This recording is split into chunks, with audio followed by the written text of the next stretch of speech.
exclusion of financial access to Nigerians, especially in the rural areas. These factors include high operating costs and low financial literacy. Most Nigerians can access finances through fintech companies that provide the basic financial services to millions of Nigerians. The Commission provides fintech companies with short codes and USSD services.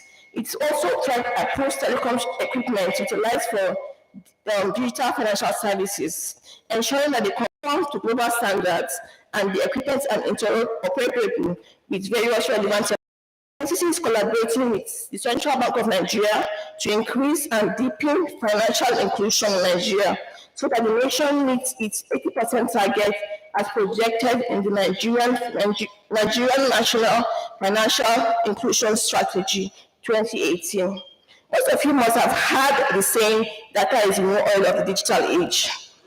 Data is one of the derivatives of telecommunications revolution. It is an extremely valuable resource when utilized efficiently. Data is essential in three frontiers, which are performance, economics, and social interaction. It can drive efficiency, improve the quality of production, develop innovative services, and create new business models while enhancing participation. According to McKinsey Global Institute, big data could generate an additional $3 trillion in value annually in just 7 industries. Organizations that implement data-driven decisions achieve 5 to 6% higher productivity than those who do not. According to another report, open data can bring benefit to sectors such as health, food security, education, climate, intelligent transport system, and smart cities. It's also considered an essential resource for job creation, economic growth, and societal progress. Given the immense contribution of technology to improving efficiency, quality, and eliminating wastages, the federal government of Nigeria embarked on a national policy on digitalization of the nation's economy through the National Digital Economy Policy and Strategy, as the index documents, a national drive to deepen broadband penetration as allocated in the National Broadband Plan. The NCC also embarked on a series of interventions to facilitate the deployment of critical telecoms infrastructure. These measures include the licensing of 7 infrastructure companies in 6 geographical zones and Lagos, the licensing of satellite services, and the adoption of a framework on the television white spaces. The country's submarine cable capacity has grown from 1 in 2021 to about 6 submarine cables with a bandwidth capacity of over 40 terabytes per second. The Commission is also aware of the potential of data centers and is working with various stakeholders to ensure Nigeria becomes a data hub in the sub-African region. Also, the Commission has established internet exchange points in the country. This is to ensure local hosting of internet traffic and reduce capital flights. Telecoms has evolved from basic communications and information sharing to an integral part of everyday functionality. In 2016, the UN declared that the access to telecoms is a basic human right. Digital technology has also contributed to trillions of dollars to the Nigerian economy and billions to the Nigerian economy, to the global economy, and billions to the Nigerian economy. The revenue, direct job creation, workforce transformation, and innovation. Nigeria's innovation of digital technology has enabled it to diversify its revenue and economy, created jobs, improved services and efficiency, reduced wastages, and optimized services available.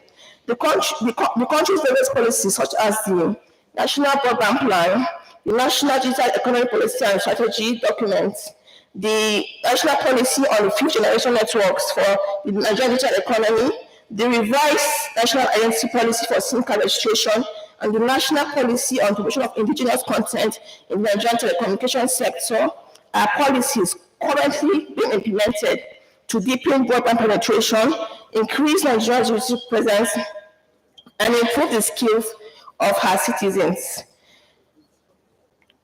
Also to create a coherent digital identity for Nigerians and drive the overall development of the Nigerian digital economy. As I said earlier, the benefits of technology are endless, and with technology becoming affordable, accessible, and available, these benefits will increase tremendously. Distinguished guests, stakeholders, and leaders of thought, I wish you happy deliberations and hope that the outcome will further enhance the development, growth, and prosperity of our great nations. Thank you.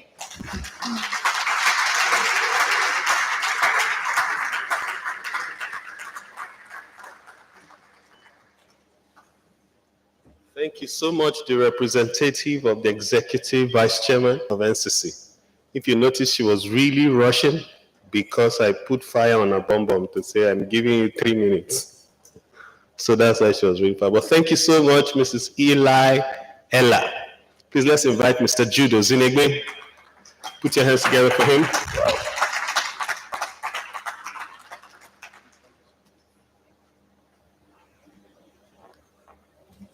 Thank you to our already spoken speakers. Nice one. And thank you for our listeners too. Thank you for being engaging. And thank you for giving us the time. Like I said earlier, when I was appreciating you, when you listen to people, you give them the opportunity to plant in your heart.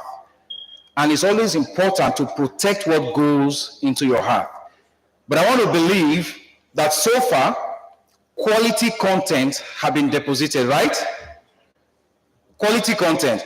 If you know your time here hasn't been worth it, please come to me, I will pay you. If you know, I'm serious about it. Because there have been events, a plethora. Like I said, if you look at that board, we've been doing this since 2018. And I particularly want to appreciate those that have been supporting us over the years. There are a lot of them.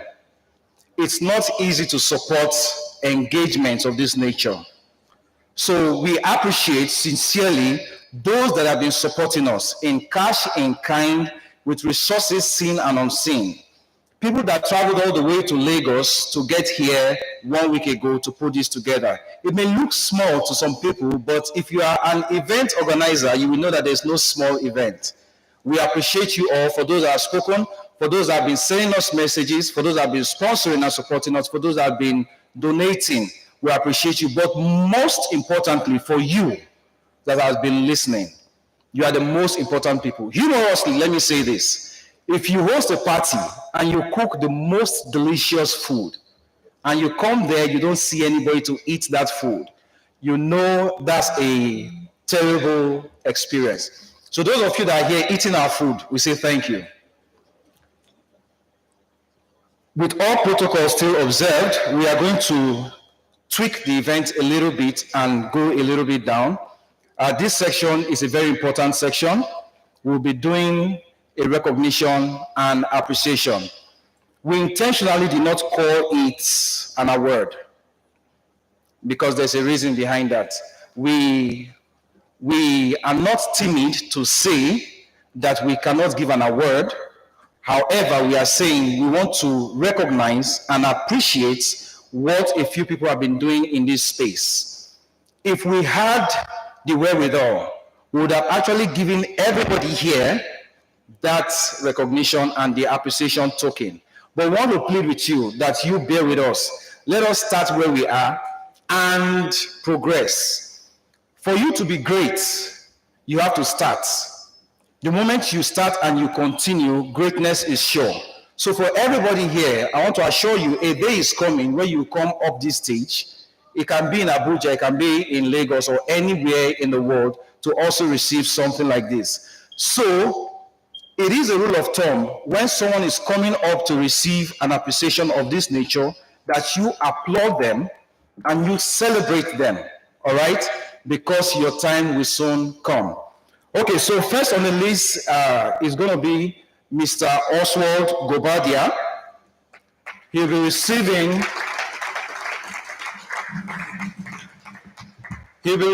an appreciation and recognition for his contribution to the successful implementation of the Nigerian Startup Bill.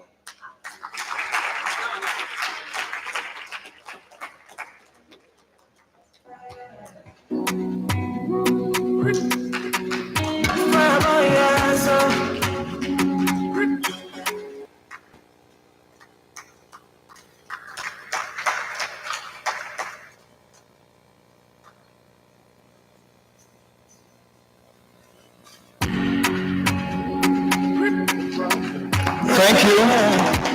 A little correction, like I said earlier, is now an act. So it's no more a bill. So the Nigerian Startup Act.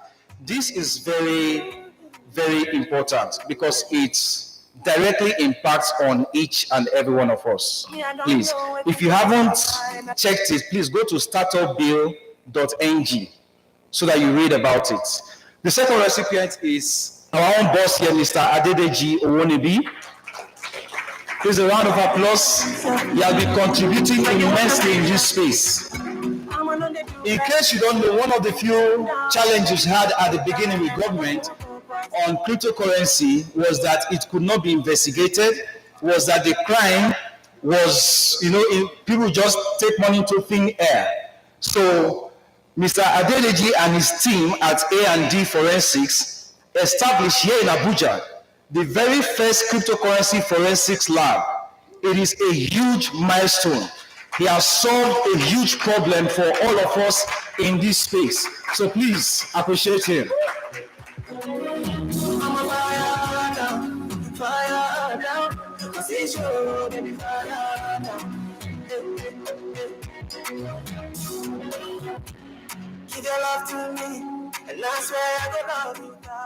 Thank you very much.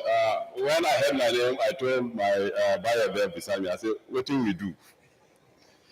And like Wike will say, this is when you work hard and they give you reward for, they said the reward for hard work is more work. So we thank you very much. And I think we dedicate this to every member of staff of A&D Forensics and dedicating same to the EFCC. I can see them here. They are one of our very, very strong partners. And the Nigerian police, they are all here to witness this whole thing. So thank you very much. Sometimes when you go to some places, you don't know who is who.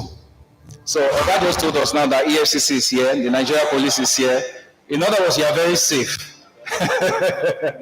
Because when we're talking about cryptocurrency, someone at the back whispered to me, crypto, are you sure they will not pack all of us?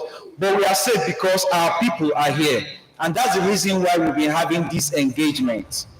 When Mr. Adedayo comes to speak on another section about something we are going to do, which is very fundamental, you will come to understand the reason why we need to do this engagement, because there's an evolution. I spoke at an event sometime in Lagos a few months ago, and I made mention of the fact that a few years, you couldn't send anything from one phone to the other because there was no phone. The day NITEL came to install the IDD with a display, the phone with buttons, many people on this section may not even know it.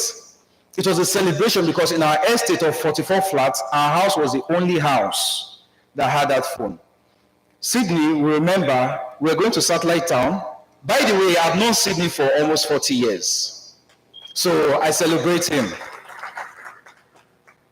We will go all the way to either Satellite or Festac to queue and drop coin to make a call. And sometimes, maybe after dropping your coin, no network, and you would have traveled hours to go make a phone call. That is the evolution of the digital economy. So we have to embrace it. If somebody says, we must not do crypto, it will sound funny if you go back in the days of Cowrie, and somebody would have been saying, we must not do Naira. So in a few years from now, we may even be talking about something way beyond crypto. So we need to position ourselves. The panelists talked about the need for education. Any economy that is not educated, forget the amount of money that is flowing. They are heading for doom. So please, embrace education. That is the only way Nigeria can get out of any quagmire.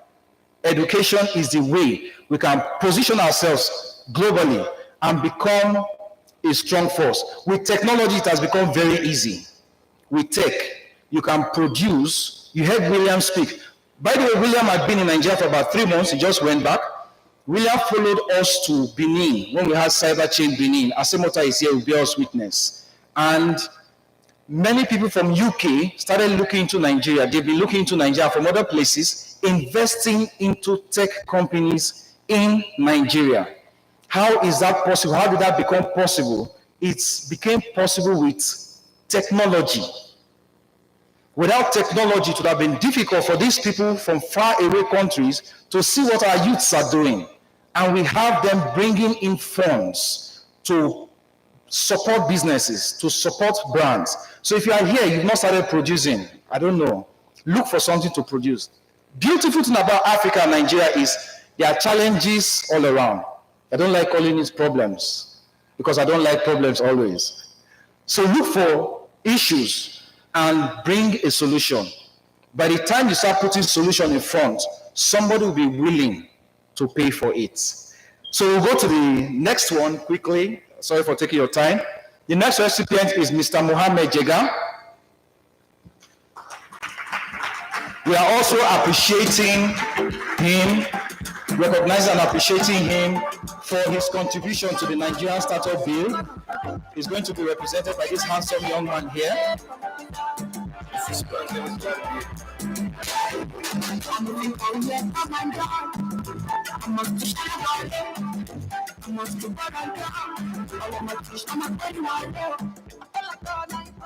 So Mr. Mohammed Jega, Ibrahim Jega, is the CEO of Dominion Blockchain, one of the foremost blockchain companies also in Abuja here, and one of the pioneers of the Nigerian Startup Bill that is now an act.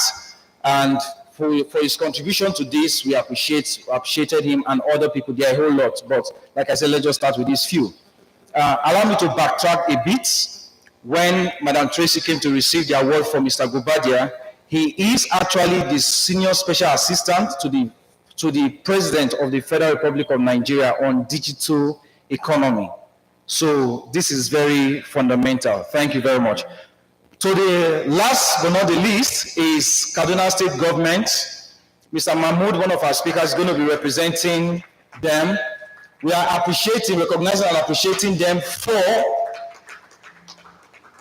conducting the first and second election on, not really on the blockchain yet, but electronic. The electronic election that they did twice in Kaduna State was done electronically and people voted and it was credible. The reason why we are recognizing and appreciating this is because it's a precursor to the blockchain. The moment you are able to build one room, you have the faith to build two. The moment you have done two, you start eyeing duplexes. And the moment you are done with the duplex, thank you, you now start going into estate. So it's a development, a continuous process. So we're appreciating and giving this award to Kaduna State Government for being the first state in Nigeria to conduct electronic voting. Thank you. Please celebrate them.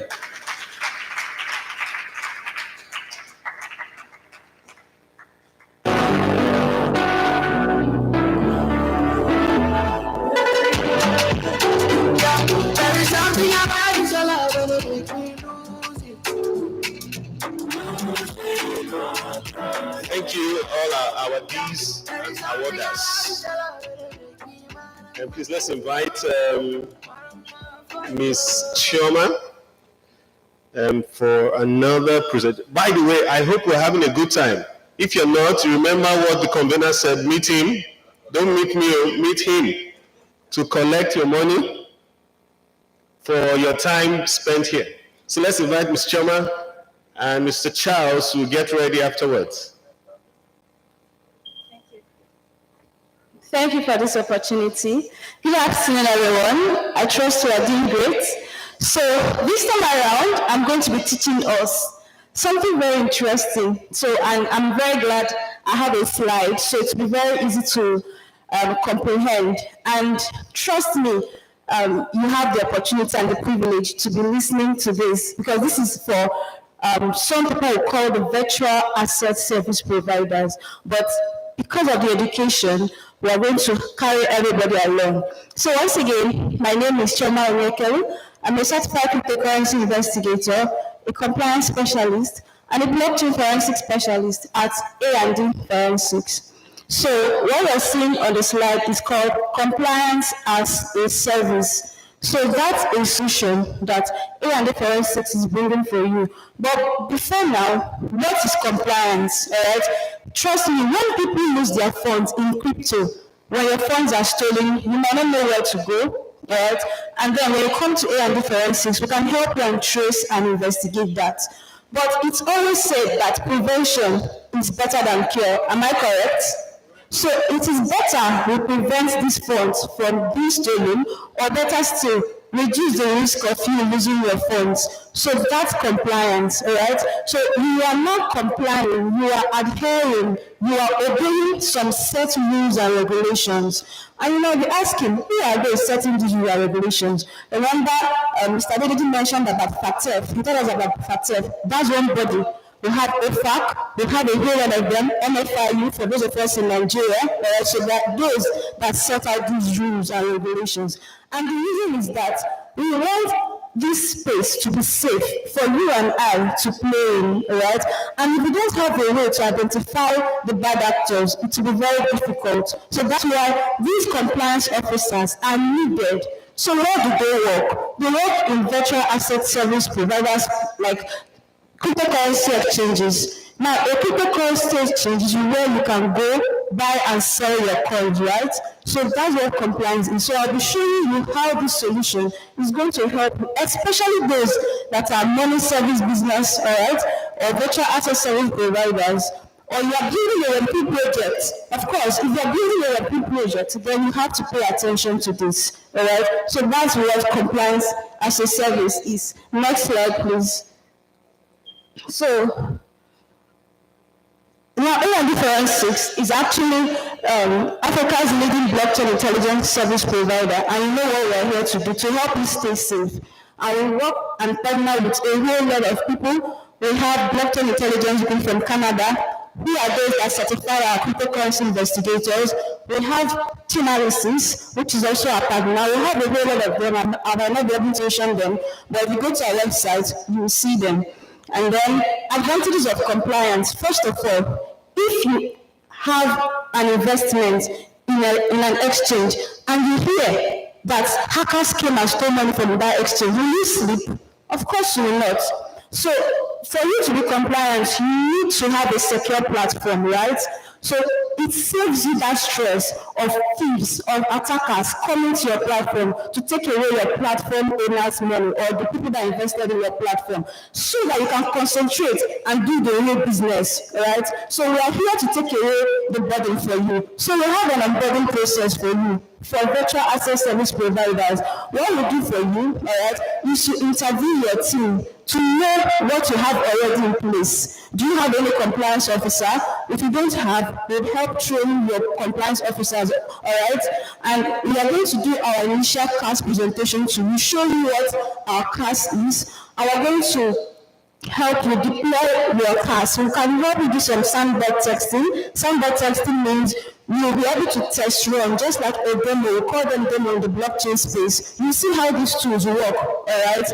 And then we are going to also train your compliance officers on money laundering. Now, when you come to scams, when you come to hacks, bad actors are not sleeping. All right, they are always on their toes to make sure that they know how to evade investigators. So when we see a new crime happening, we will let you know, hey guys, this is what is happening. Stay safe, be careful.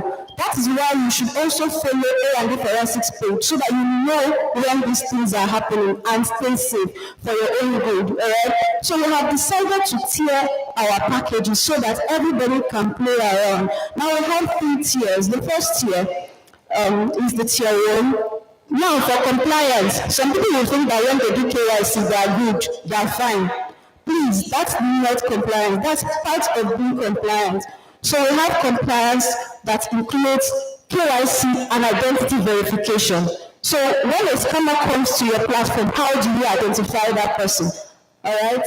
How do you do your synthetic fraud identification? Because people now use a whole lot of electronics and AI to impersonate people. How do you do that? Now, when that customer comes to your platform and starts transacting, how do you check what that customer is doing? All right, that is a wallet screening and transaction monitoring. You should do that. All right, then you now have the travel rule solution. Like Mr. Adedidi has explained that earlier. If from Binance I want to send money to maybe a friend in KuCoin, for example, these are exchanges. Binance should be able to send my details to KuCoin. behind the scene and in a second. All right, so that's what Travelwood does. Now, our package has been tiered into 3 packages. So for your tier 1, you have identity verification, wallet and account screening. You identify suspicious transactions. What are they? If a customer in your virtual asset service platform has been doing $5,000 transaction, and all of a sudden the customer does $1 million transaction, should you sleep on it? No, that's a suspicious one. So what should you do? First, you file your suspicious transaction report. You can file that to any financial intelligence unit, and for Nigeria, that's NFIU. You can also file suspicious activity report to our law enforcement, like the NPF and the EFCC. What we're telling them is, hey guys, we think this person is doing this, please come and check. That's it, all right? Which is very important. I'm going to help you to teach you how to. What does that mean? An individual might come in, all right, and you might be like, okay, this wallet score is 40. Since it's 40, let's keep an eye on it. But if the wallet is coming from, let's say, dark web, hey, that's a high risk. Please do not accept. All right. So you're supposed to learn all these and put in your compliance policy document and follow through it. That's very important. So that when the regulators come, see, regulators are our friends. When they come, they just want to see your records. That's all. So keep records as a compliance officer in your various virtual assets. All right. Then the next one is our tier 3 services. In this tier, we have every of the service we do at A&D Forensics. So you just come and let us know what you want. Of course, we have platform vulnerability assessment, like we call it pen testing. What is it? We check for the vulnerability, just like someone coming into this room and the person saying, hey, someone can come in from this place, let's patch it up. So in that your Web3 platform, in that project you have built, you need to call an ethical hacker to come and pen test it and make sure that a hacker cannot come and take away funds that investors are putting in your place. So that is why platform vulnerability assessment is very important. Please do not neglect that. And if you're a builder, please make sure you audit your smart contracts. Most of the hacks happening in the space, if you agree with me, are DeFi. Most people are now involved in centralized exchanges, all right? So please make sure you audit your smart contract. So just to go through the slide, so you see, this is just like how the tool looks like, a pictorial view. You can see it's very easy for you to use. It's showing you this is what you're not supposed to do, the risk score and every other thing. And then I think that's all for now. Like I said, this is an educative session for you, and I hope you did get some value from it. Thank you.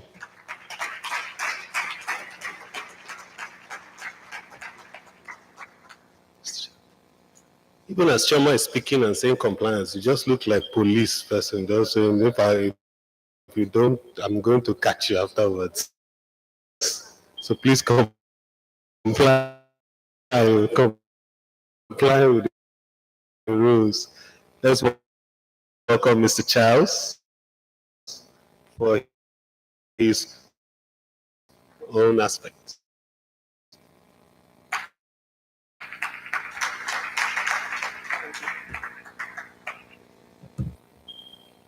No volume. That's not the music. Good day, everybody. My name is Charles Okafoba. With me is Patricia Obo. We are from Conversity, and we are representing Chaka this time around. So the video that I just finished playing is one of our projects that is currently ongoing. Didn't have the technology.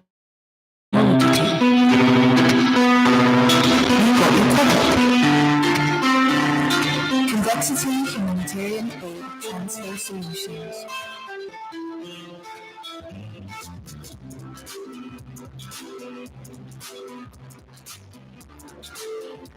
Humanitarian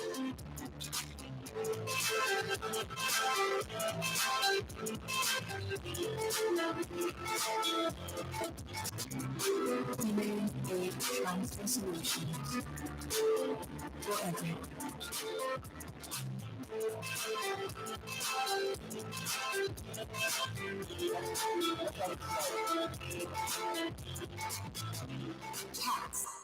All right, thank you. So what we are presently doing is a solution called CHAT, Conversity Humanitarian Aid Transfer Solution. And this speaks to a problem we are currently facing in the country. And during the 2020 palliative issue, how many of us remember that issue? That some people were even climbing on top of roof to get a bag of rice and all that. So we found a problem, and that problem is corruption in the value chain. And we thought, how do we chain actually was to use this solution? Can we have the slide, please? So what we did was we are covering the value chain to aid distribution to the vendors or to those that are meant to do those and distribution. Rather, it goes to the beneficiary.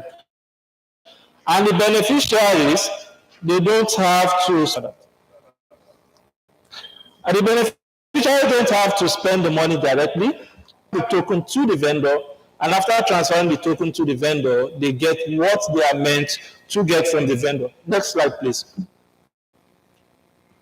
So this solution, it has really taken us a lot. We've been building for close to a year plus now. We're integrating and bringing in solutions that will actually help to solve such problem. Now, we said it's a digital voucher system, and it's making use of both SMS, it's making use of a QR code, it's making use of a token system. That is, we integrated both the blockchain, we integrated geolocation into it. That is, a campaign or a aid distribution can actually be geofenced, so that those that are outside that location, a user or they've given to beneficiaries just in case there's fraud in the system. That is implementing some aspect of our ERC 115, from 1155 into it. That is fungible and non-fungible token. The next slide, please. No, the next one. All right, so for the chat ecosystem, like I said, we are covering both the donor, we are covering both the donor, just play, to any cost they feel they want to donate. Then we also have the next one, please. We also have the NGO. The NGO can also come to the platform. You onboard the beneficiaries you want to give aid to. And one of the good things we are doing in this, we've actually integrated the NIN into the system. So those that are registered, you can easily know who they are and who you are giving funds to. Also, we are looking at integrating our sovereign identity, that's DID, decentralized identity, into it, so that we don't have to rely on a country's identity system to do that. For those of us that understand sovereign identity. Then the beneficiaries are there. We also built an app for the beneficiaries. The beneficiaries can easily see the fund they are going to get and all that. Then we have a vendor app too, where vendors that are meant to give this goods out, they do that, and they can collect payments using SMS, voucher system, and all that. So I'll leave Patricia to let us know how to download this application. Good afternoon, everyone. My name is Patricia. Please, can I get the 6th slide, please? So the chat application consists of the web app, the 6 form, the beneficiary mobile app, the chat field mobile app, and the vendor mobile app. So the web app actually is the NGOs and donors dashboard. This is where the NGOs and donors get the ability to see where their aids are distributed to, down to their beneficiary's name. They get full details of how their aids are distributed. The beneficiary mobile application is for the tech-savvy beneficiaries. These beneficiaries get the opportunity to onboard themselves into campaigns using the beneficiary mobile application. Then the field app is for the field agents. The field agents are those agents hired either by the NGOs or the donors to onboard beneficiaries into certain campaigns with the certain details that they have in mind. This field app allows those agents to onboard these beneficiaries depending on what category the donors or NGOs give to them. Then we have the vendor app. The vendor app is for the vendors of each peculiar location of a campaign.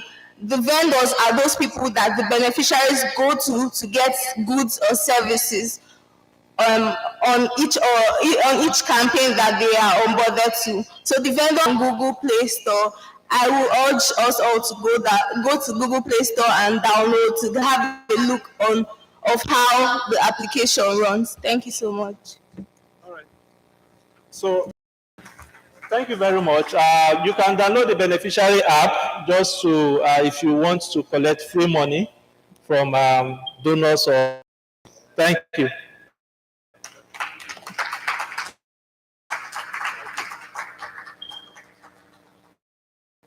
So Charles, we'll meet you now. Bayelsa State is in floods, and we have lots of people there. So I'll come and meet you and then down. For humanitarian aid, amazing. So we can do so much. We can explore this economy to our benefits. Thank you.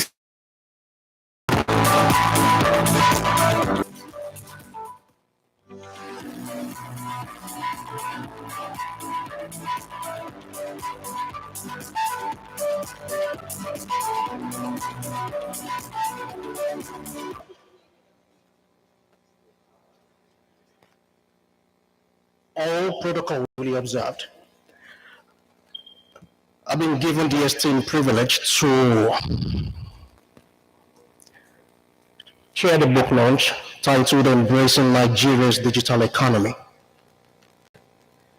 I mean, we have been so used to the stories of how the great Mark Zuckerberg of Facebook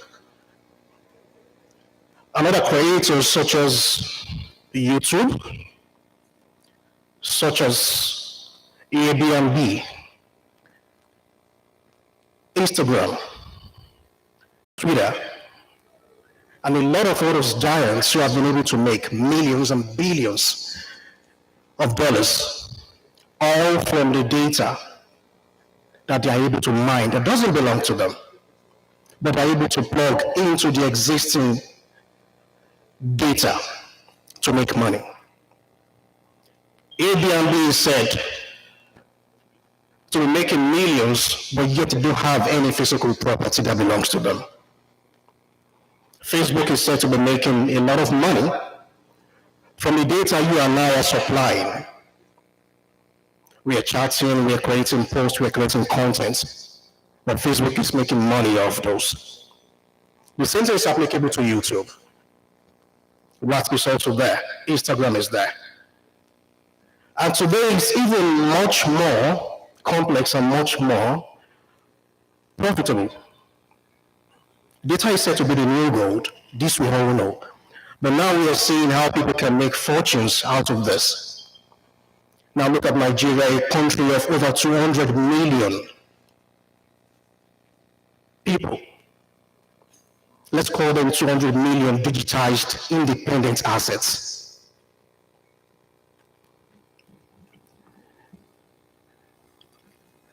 Right in my hand, I hold a book written by my Oga, Mr. Jude. I would like to say I've known Mr. Jude since the first event 2018. And let me say I'm privileged and honored to be in the same caliber of people that spreads the awareness of blockchain as an education, as a technology. There are several ways where people can get to learn about blockchain as a technology, and we can apply it in diverse sectors. Through events like this, which he has been pioneering since 2018. Then you can also go into as an educator by writing books, which he has also been able to do as a pioneer. And even aside from this, you can also into, where do people go to these days to learn? People go to YouTube, people watch movies. So you can also be a content creator by creating movies for people to watch and learn. And that as well is also pioneering. So it's a very great honor of mine to call him my old guy in the space, because he's doing so much, so well, and so great to educate people on what blockchain technology is. We're seated today, I'm pretty sure we have diverse set of people from engineering sectors, from the banking sector, from the education line, from the real estate industry, and so on. Now we are talking about a technology that can be easily applicable to all these sectors. And how best do you think it can actually carry on the evangelist, or let me say the education or the knowledge-based transfer, if not through mediums such as this? Allow me to read what thought leaders are saying about the book. First by Mr. Mohammed Ibrahim Jega. He said, the competitiveness of the emerging market countries will be determined by their ability to develop digital skills and embrace a fully digital economy. This is a masterpiece of information from Jude. It also shows the evolution of blockchain and how Nigeria can leverage the technology for economic growth. I highly recommend this book, Embracing Nigeria Digital Economy. Another one by the country manager of Nigeria and Ghana, Microsoft, Mrs. Olatomiwa Williams. She said, and I quote, "The benefits of the digital economy are enormous. It is therefore imperative for individuals, SMEs, corporates, and governments to embrace the digital economy." Jude has done a fantastic job in putting together some vital information in a very simplified style for everyone to understand. We also have one by Senator Onyeye. He said, from digitization to digitalization, and now decentralization, the digital economy continues to evolve. If you want to understand the evolution of digital economy and the vital role of blockchain technology will play across various sectors of the economy, including governance, you will find Jude's book very useful. Embrace it. This is just one of many, or few of many, top leaders' opinion on what this book is all about. Come to think about it, when you hear the term blockchain technology some several years back, all you can think of is cryptocurrency. But thankfully, to events such as this, we are able to know that the technology is actually applicable to diverse sectors. Now, regardless of whatever sector you are in, real estate, health sector, banking sector, even the legal practitioners among us, how do you think you can leverage on this amazing technology to improve your deliverables, to be able to go global, to be able to embrace this prevailing digital economy that we are talking about? Now, I will say this book is the one for you. Now, luckily, I realize I've been given 10 minutes, but even though it's not enough to talk about the magnificence of this book, luckily we have a few copies here today. Now, today is not a day to raise money. Today is not a day to sell books. Today is the day to share knowledge. And if you want to become part of those who will be the first beneficiary of this knowledge that we are transferring, this book currently, I think we have about 10 copies of it available in physical format. Now, I've been also made aware that it will also be available in NFTs, non-fungible tokens, which you can easily purchase, you can easily sell as time goes on. And as the owner of the NFT, you will also be entitled to future publications. Now, this is quite amazing. So, which also means application of blockchain technology can be in situations such as this. Now, I've also been made aware that the physical copy of this book is also available. You can purchase it on Amazon, or is it Okada? Correct. So you can also purchase it online. So just type the name Embracing Nigeria's Digital Economy, and you have access to it. Physical copy will go for 10,000 naira when it's out for you to buy. And the e-copy, the e-book will go for 5,000 naira. But as my Oga and personally proud of the accomplishments he has done over the years, coming up with this book as well. We have 10 copies, like I said earlier, and of course I know we have a lot of dignitaries here who would love to have a copy of this. Now, I put it upon myself to launch this book, despite I know the price is coming up, the price tag, but knowing the content of the book alone and what it stands to do in our various lives. 10 copies, I said, 10 copies all for grab, for those who are willing to dip their hands in their pockets and launch this amazing book. Personally, as poor as I am, I would like to launch by starting with 50,000 naira. Now we have 10 more copies. We have attendants here, so simply just raise up your hand if you'd like to have a copy to the 10 first publications, prints. If you'd like to have access to raise up your hand, they'll move around to collect your details, and then towards you can go over to the cyber chain boards.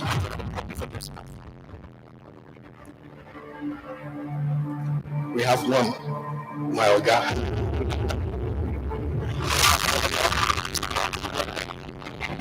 Now, again, Mr. Charles Okafenda.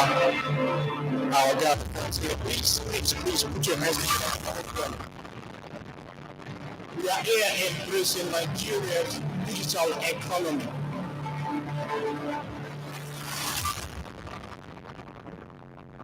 Can I see more hands?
Talks about the digital economy in the first chapter. The second chapter talking about the media technologies that are driving the global economies. Also creating balance, the pros and cons of this particular digital economy. Then speaking eloquently and comparatively about blockchain technology, definitely going into the applications of blockchain in governance, blockchain in agriculture, in the electoral practices in education, blockchain application in the real estate sector, also in transportation, logistics, and the application of blockchain technology. Then what are the emerging opportunities in the blockchain ecosystem? Finally, talking about the blockchain regulation. It's all encompassing. Anything you need to know about blockchain as applicable to diverse sectors, this is the book for you. Thank you very much, ladies and gentlemen.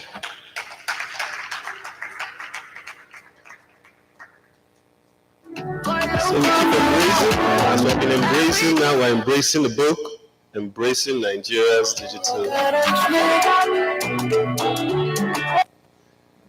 So we are going to go into our final panel session, but we'll just invite Mr. Jude for a moment, the author. Thank you, everyone. I think it's ideal I speak at this moment. I want to appreciate each and every one of you for supporting this course. This book is just a token of many things we're going to be doing. Like he said, we're into education, advocacy, awareness, and many things. So we've thought of several ways of getting people into this pool of the blockchain and digital economy. So this is one of the ways. Because of the tight nature of the event, we don't want to keep people too long. That's why we did just 10 copies. However, if you're interested in getting a physical copy, please come to the CyberChain stand, drop your details there, and we'll communicate it to you. But again, I say, we're in the digital age. There was a time I went for a conference somewhere in India. A conference like this, it was 3 days. And when I was returning, I paid excess luggage for carrying papers.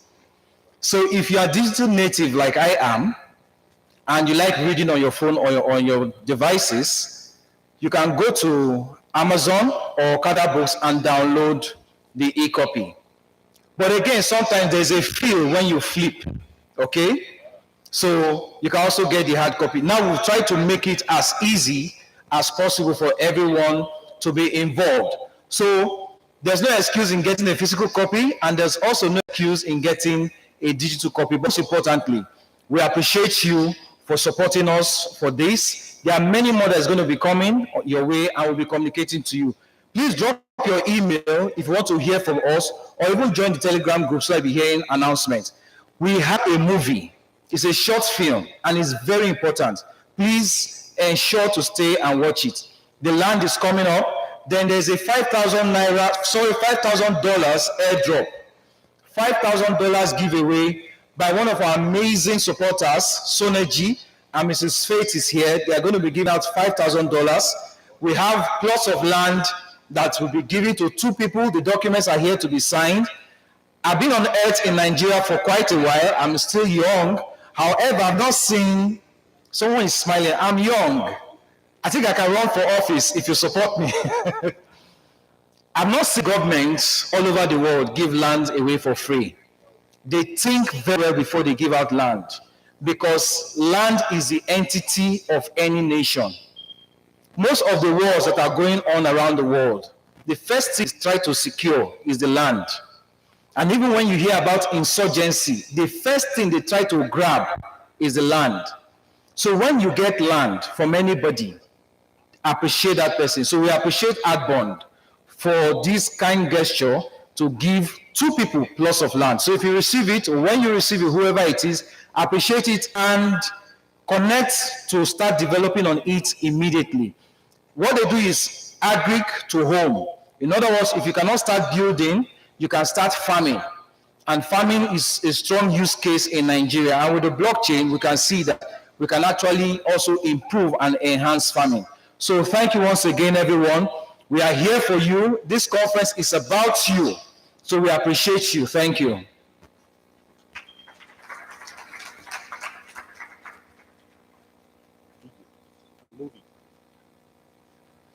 Thank you.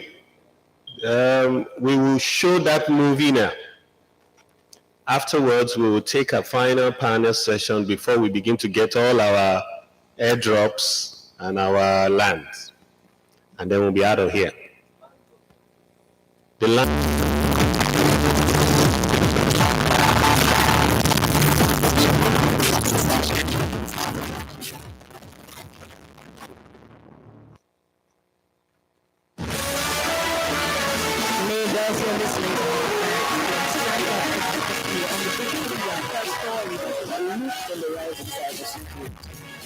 Upcoming elections to be powered by the I bring you the news and food and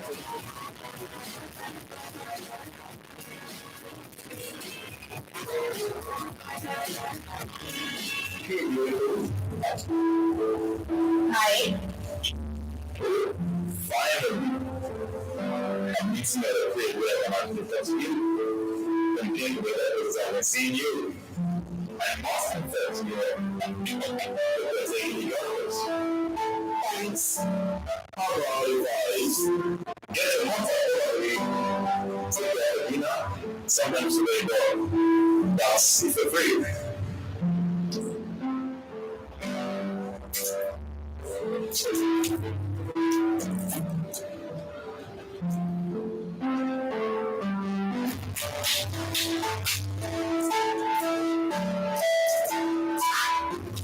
Do you mean I walk your football? I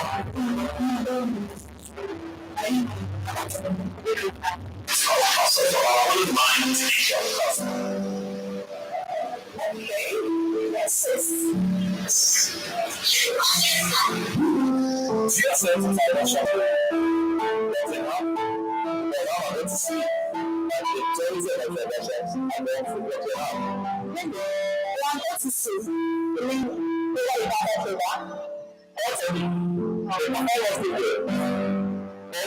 You sound like you know what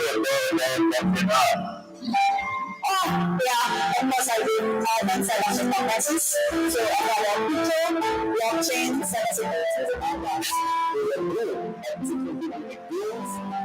And blockchain solutions, cybersecurity, and metaverse.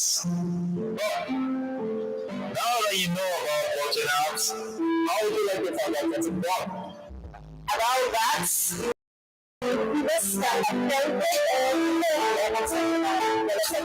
I would prefer to stand with your host. Hey, so thank you. So, should I have you able to see that? Forgive my manners. You can call me James. James, yes. You're fresh, you're Wisconsin, I'm with your school, I see, and I love that. Please. Inside my nights. I don't so cold, so my money rates are feeding my neighbors. Yeah, for you see the apple. So what time you say you see this is mining? Let me say now, I cloud mining, I get it now. Yes, my brother, 100% say I will teach you everything you need to know about cloud mining. Everything I will teach you. I want our friends for me.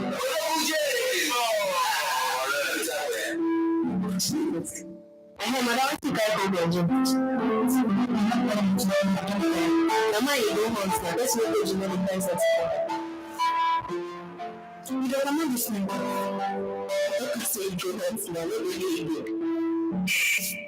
Okay. Mama, I need for you, but we just know this special. Just it's why there's sweet everywhere. Tell the way she was.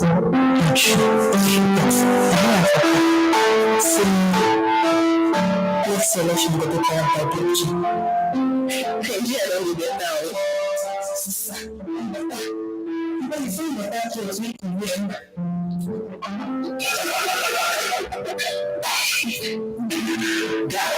How is it going to be possible? You will see the seed, or they will smell the ball ball. And I can't believe so. This is what they're going to do. I'm telling you, the not beg you. How about that? We calm down. Did you just come out from the pool? Blockchains are built on decentralized distributed system, and that's why it's called DLT, distributed ledger technology. Do you understand? You said it was built. It was built by a woman. No, they will hack it. This is Nigeria. I don't even know here. I don't even know where this set she wants to start. Just tell me, where do you want to start? Okay, so let me explain. Once the blockchain is built, it becomes immutable. That means any vote that enters there goes with its own unique ID, which is tied to something called a hash and some other parameters. And also, once the blockchain is created and is put online, all the systems connected to it automatically has, and they always have original copies of all the codes. So most visitors can actually affect it. I don't understand. Okay, so let me hear you. When we want to get to election, it's going to be a consortium which the private and the public sector will be joined together to my smart contract is that count the votes live. So you're seeing it at the way the prayer process is going on. There is no going back to one hack or such policies like you said. And like she said earlier, she said, come to an ID. So every voter has particular evidence related to that voter. Once you use it, it cannot be the jurisdiction. And once the vote there's nobody going to say, okay, this person and somebody has gone to snatch something about something now for it.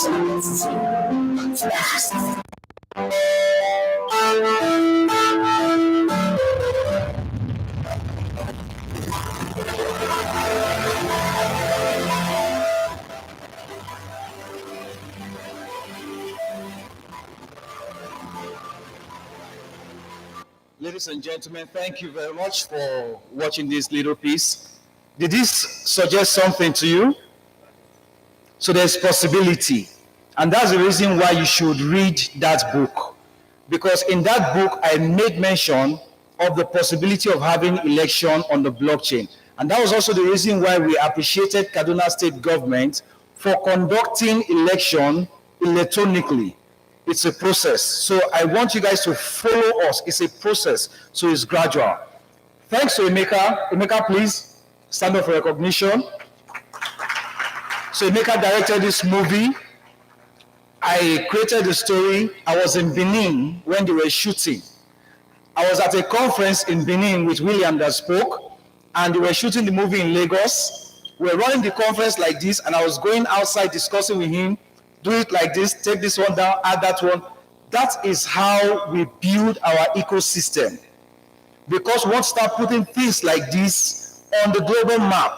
And when people start watching things like this, it is Nigeria that we are projecting. We're not projecting ourselves. It is Nigeria we are projecting. And the moment this economy begins to thrive, it is you and I, our younger ones, our children, that will benefit more from it. The internet we are enjoying today, some people fought for it. So let's fight for Web3, which is the internet of the future. Thank you very much. Quickly, when we're doing the appreciation and recognition, we mentioned the name of one of our leaders in the space, and he's here now in person. So please, you permit us to call him up stage again. He's one of our team speakers, but he is very, very busy. There's a national event. Thank you. There's a national event that is going to be running at the International Conference Center, similar, from Monday 24th through Thursday 27th next week, the International Conference Center. And I want to imbibe your indulgence and crave it that you should make time to be at that event. It is organized by NITDA, Nigeria Information Technology Development Agency, also supported by the Ministry of Digital Economy, Ministry of Communication and Digital Economy. We will have lots of government functionaries there. We need to engage with them. And we sincerely appreciate Mr. Mohammed Ibrahim Jega for putting the event together and for honoring us out of his tight schedule. We have lots of expatriates coming into Nigeria right now for that event, and he has been the contact person for it, yet he made time to come here. So we appreciate him and his team, Mr. Chima and other people from Dominion Blockchain.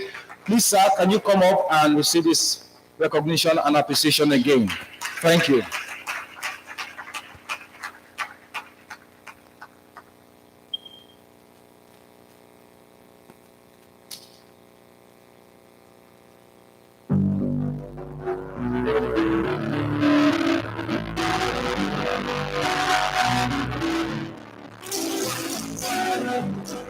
Thank you so much.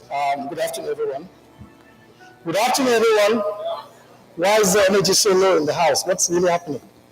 You see, there's a lot happening, and we need to really speak out and also try to see how best we could be able to engage more and coordinate more.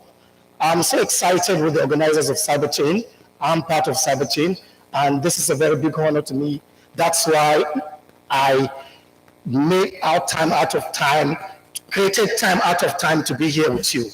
And I just want to apologize for not being with you earlier. I was representing you somewhere else because we need to have an industry person who will represent you, who will speak your language, who will also let them know that it's important for you to be where. Because we can't be everywhere at the same time. We have to distribute ourselves. That's why we're blockchain. Am I right? Am I right? All right. So for this, it's a big honor. I can't say thank you. It will be a small word for me to appreciate Cyberchain for recognizing me, but it's not all about me. It's something that I have an amazing team and support from all of you, because the ecosystem is doing a lot in terms of engaging and also trying to showcase what is really happening. There's the noise, and also we need to have idea of how we can create impact in the space. Why? Because we should be able to celebrate and appreciate ourselves as it is today. The government have seen it needful to create a day for blockchain, a national day for blockchain. It's never been done everywhere. It's never been done. Please, let's celebrate that. Why is it important? Because there's a lot of stories, there's a lot of misconception, there's a lot of might around blockchain. There's a lot of lack of trust around blockchain. The government doesn't really understand what it means, and so much noise and confusion are influxing the system and getting them confused more. So we need to get the real people doing real things to come and sit on the table, engage them, share real success story about things that are happening in the space so that they could embrace it and run with it. And one of the things that really excites me is that Nigeria is well positioned to lead and stimulate blockchain adoption in Africa, because we have amazing resources, we have talented young people, we have people doing different things in nooks and crannies, Adamawa, Lagos, Akure. Abuja now is viable. Look at Abuja. Look at Abuja. It's about content. No, it's about quality. I can see faces. These are all voices, people doing things in the space.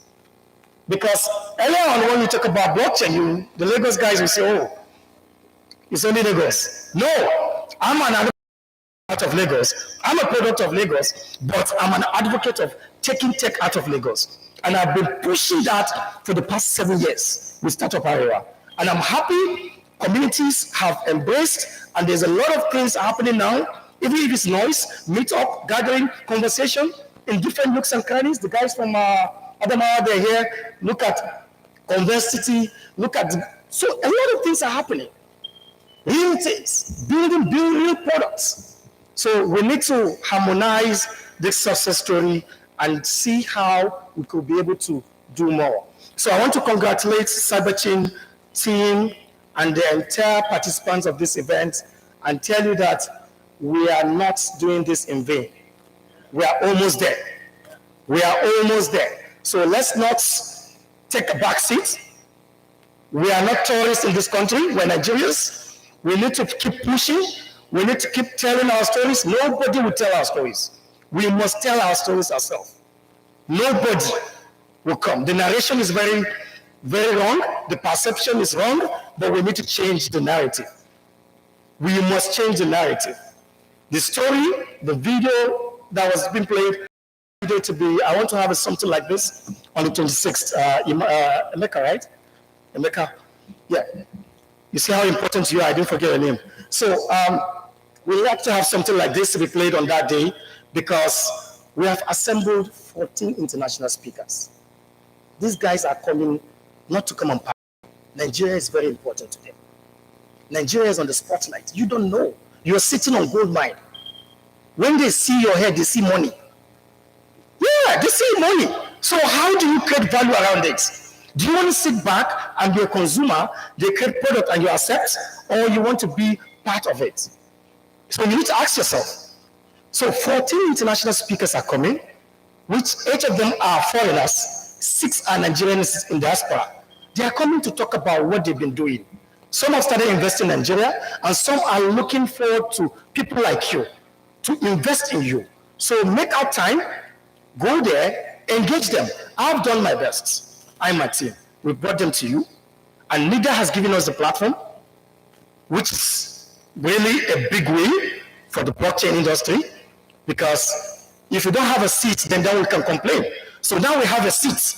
So let's come and utilize the seats and engage and tell the government what is really happening, identify the guys doing the thing, and let's collaborate. We are stronger together. We need to collaborate. We need to collaborate amongst ourselves. Thank you so much for being part of this success story. Love you all.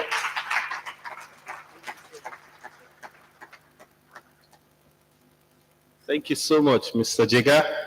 We're telling stories. We're telling good stories. So we're going to run now just for our final panel session. And we have the CEO of Sonergy and co-founder of BNUG, Mrs. Faith Okafomba. Can we put our hands together for her? Please, you need to encourage them. You're welcome, ma. Please take your seat. We have Mr. Lucky Mwakwe. He's the founder of Sabi Groups. You're welcome, sir. They didn't know you were around, so I told them you were around. Also, we have Mr. Abikure Tega.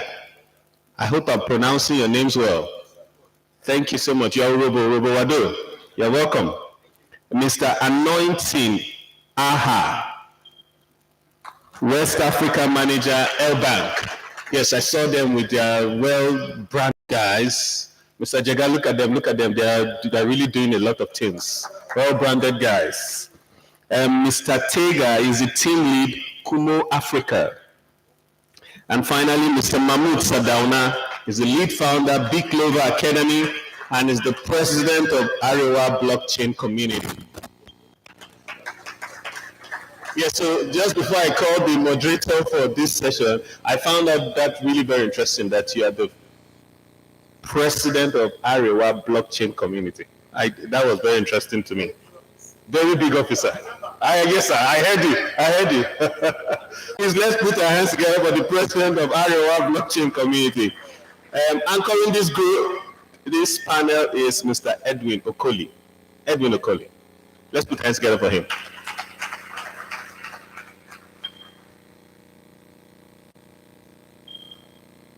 All right.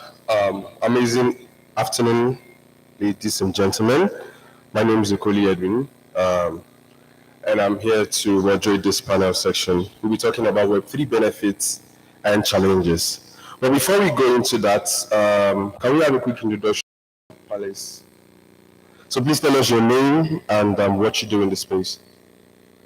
Okay, just can I have the mic, please? Please tell us your name and what you do in this space, sir.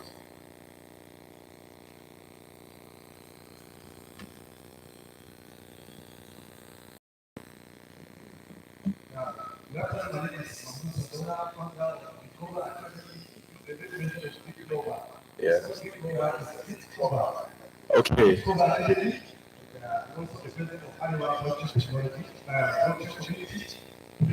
And so all of the media, because I can see my mentor, because I can see my other mentors, I can see my other mentors, so to me, actually, an honor to represent all my mentors. All right.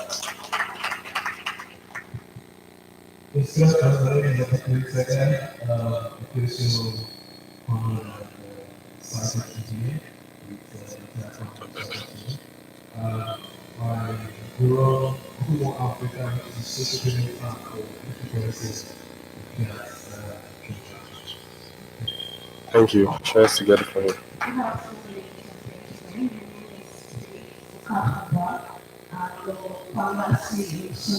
Data technologies and also co-founder blockchain Nigeria group.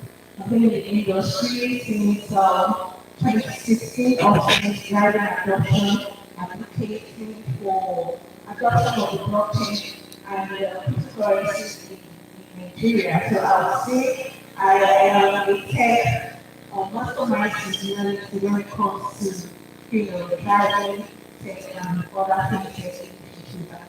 And it's a pleasure to be here to contribute. Let's put your hands together for her. Thank you very much. Good afternoon, everybody.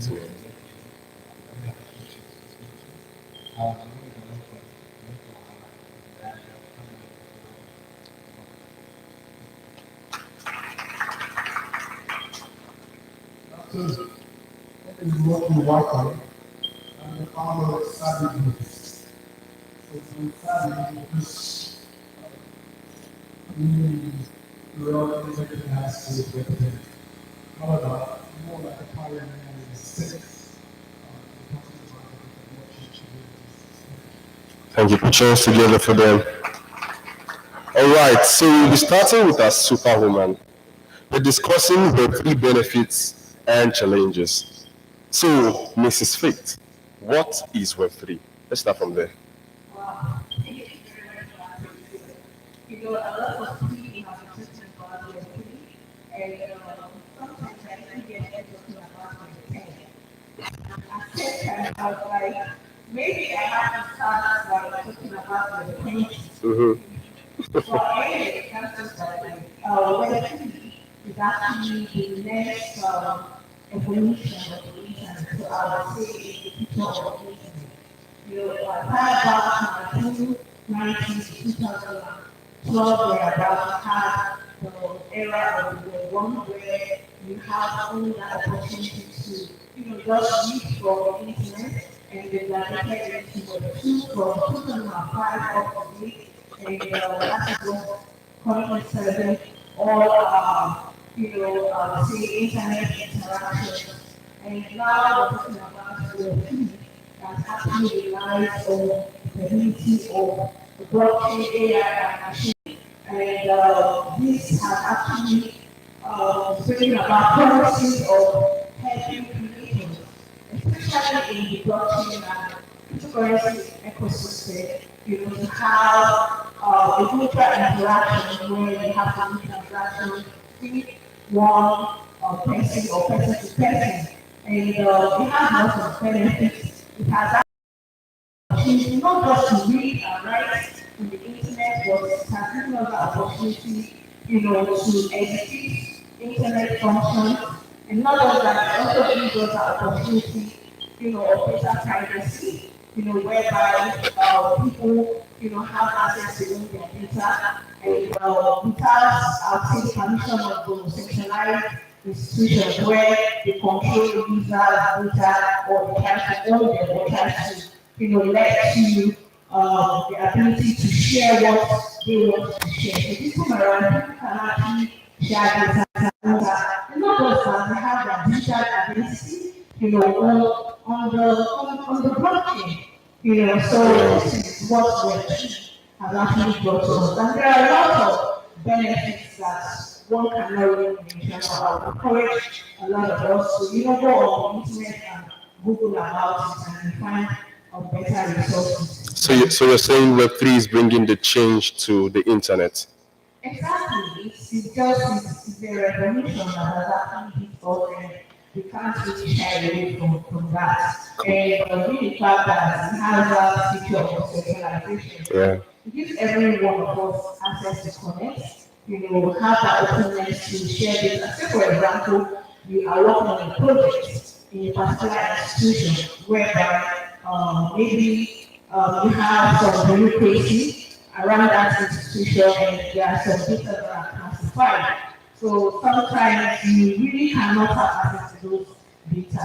Yeah. But because of the centralized nature of the blockchain and having that feature, users working on a particular project can actually have that access to share data within themselves. So thereby, it's encouraging that cooperation of data sharing, data privacy, data ownership, and all of that. Please put your hands together for her. So she has established a fact that Web3 has brought about change. And come on, like, we could look at some people and we can tell that Web3 has brought about change in their lives. I'm a living testimony.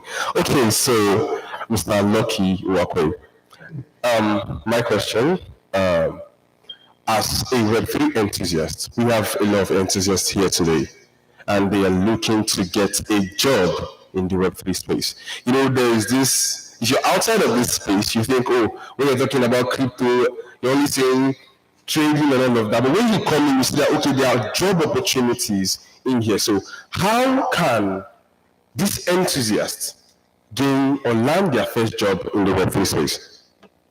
Okay, so before I answer that, I will talk a little bit around challenge, because clearly the challenge is not well understood. All right. Let's really see the potential. Sorry.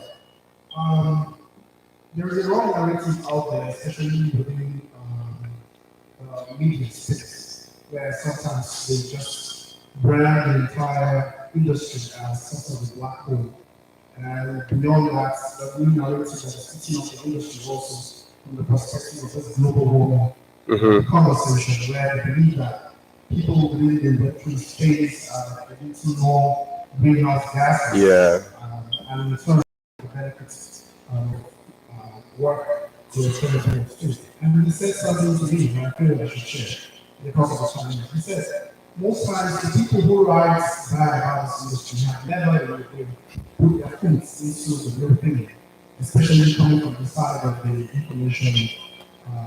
Everybody who is engaging in mining, especially proof of work mining, is contributing to messing up the entire space or the entire bringing more carbon emission into the globe. And he said something. It is very, very difficult for anybody who truly understands what is happening in the space to buy that narrative. And this is that before the coming of mining, most energy companies have so many redundant energy that nobody is willing to either purchase it or even from where it's being generated, the cost of transmitting it to the populace where people live is not really.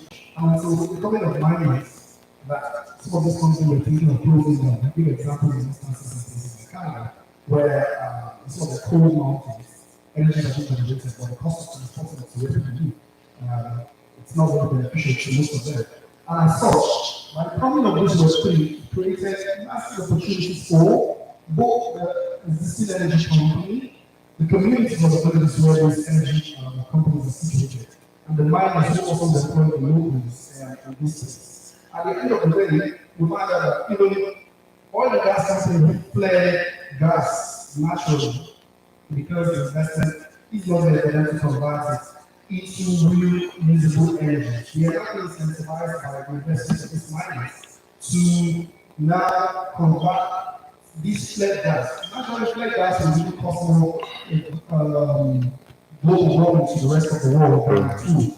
However, with the coming of miners, they be able to track that, and as such, this is a clear benefit. But clearly, the media wants to focus more on the negative side of things than just the positive side. And now the opportunities lie from, if you want to be part of the big space, of course, there are so many different opportunities coming from even the most basic and non-technical things. Clearly, everybody wants to become a trader, a crypto trader. While it's like one of the NDC space, that's not only where the potential is. I would encourage a large member of the public to find a way to see the laws from the angle of the company price, from the angle of people learning some of the most technical skills, from the angle of even advisory. Like of late, I no longer involve too many activities other than advisory. Advisory, I think, is a part of the industry that is still lacking. Clearly, because people groups want to invest their time into data. The ability to invest their time into data, you clearly will make a very good candidates for the industry just where the opportunities are. I know most persons will be like, I don't want to learn anything that has to do with technical coding and all of that. But clearly, anybody who decides to give his time into learning coding skills, clearly the opportunities are just endless. And again, there is a concept around people being able to solve tokenomics. I think tokenomics is also one key area that even without having a technical background, you should be able to tap into potential for this industry. They're quite endless, and I'll be honest with you. And it's almost like as you advance, you're now beginning to see that new areas are coming in. Before now, we didn't know that there is something called being a GameFi expert, being a social fund expert. But there's a demand for it, and of late, we're seeing the likes of CBDC experts, stablecoin, analysts. Even now, I think I focus more on single point analysis and even in other areas. So these are like some broad areas that are opportunities to my Put your hands together, Mr. Lucky, real quick. So we established a fact that there is a lot of jobs in the Web3 space. Come on, of recent I learned that even a content writer can earn up to $100,000. So put your hands together for the Web3, please.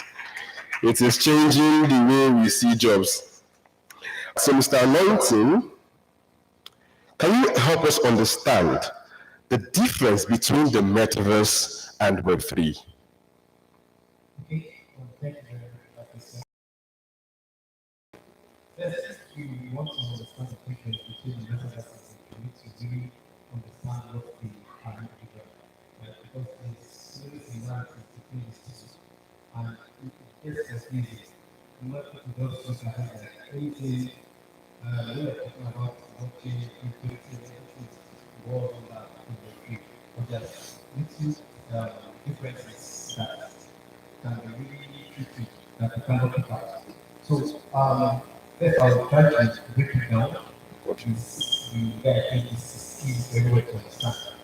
For the metaverse, it's more like a virtual reality, right? Where you can interact with objects and interact with digital, like virtual. So the use technology like the AR, the AR, the XR, so these, right? While you were free, you look at things like an internet, the use space altogether where you can, where anything can be built on, right? In the Web3 now you can infuse anything through the Web3. You can get into Web3, try to build from the health sector, the educational sector, the financial sector. In the financial sector, we talk across so many sectors, every sector you can think of. That's what we try to do. Okay, that into every aspect of life in English. But for the metaverse, it's more like an interaction with your fellow human. So in the metaverse, you can get involved, like in the educational system. You can get virtually interact with people. Let me use this sample, like this conference we're having now, the Cybersecurity conference. If the metaverse, okay, I need to study this aspect that metaverse is still under development, so we cannot say anything before. But if everything has been developed, we can have this conference both virtually and physically. So people can be here, and also we can have virtual representatives here as well. People can also be at the homes for this conference. That's kind of idea the metaverse is. All right. So just to ask a quick question, yeah. Metaverse and Web3, let's simplify it. Which one is part of which? Is it Metaverse that is part of Web3 or Web3 is part of Metaverse? Put your hands together for Mr. Tega. Mr. Anointing. So Mr. Tega, we've heard that Web3 is a big word and is in fact it's a big technology, yeah? So just tell us, what are the benefits of Web3 and, some challenges, because every good thing, would have like some, pros and cons, So just tell us if there are any challenges to the Web3 technology. Please tell us. All right, thank you very much. Yeah. I think that the idea of challenges come from perspective. Because the more of something, the less challenging it becomes. The more ignorant you have about something, the more problem it is. Wisdom. So I think the Web3 is a journey in the internet, which is the current cost of Web3. It's not the future, it's where we are already. We're already looking for further journey in the internet. But for the Web3, where we are currently, I see more because of course, my exposure to Web3. I could really want to talk more about benefits, okay? Sure.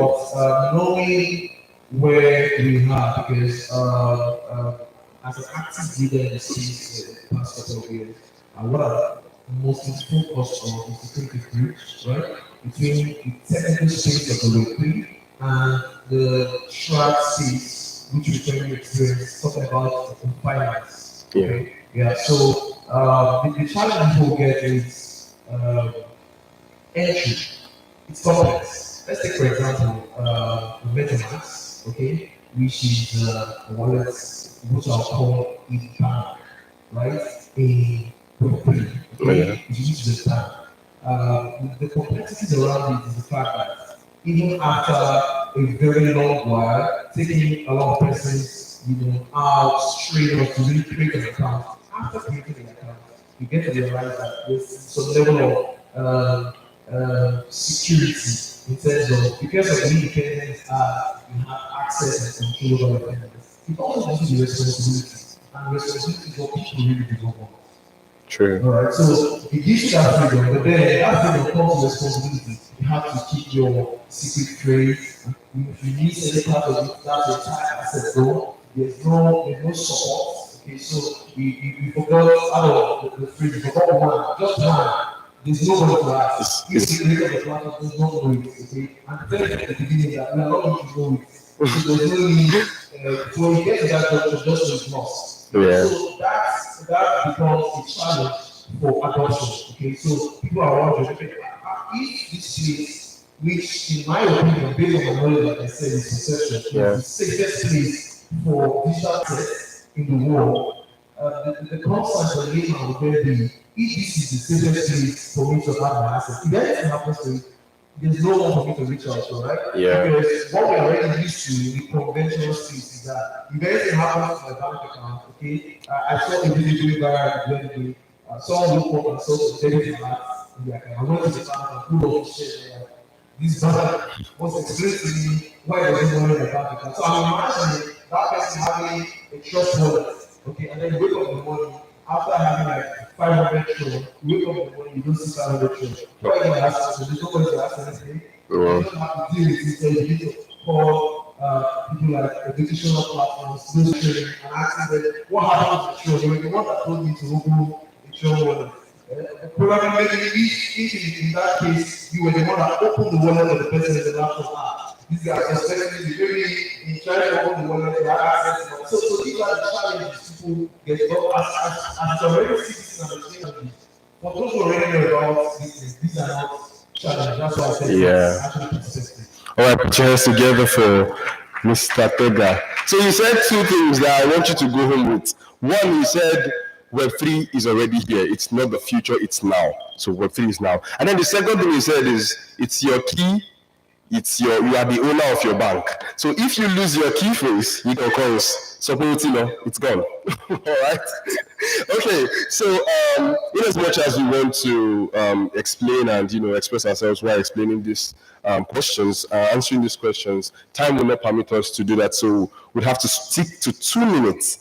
To answer one question so that we can continue. So, Mr. Mahmood, the Kaduna State government plans to hold its 7th Economic and Investment Summit, Card Invest, in the metaverse. What are your thoughts on that?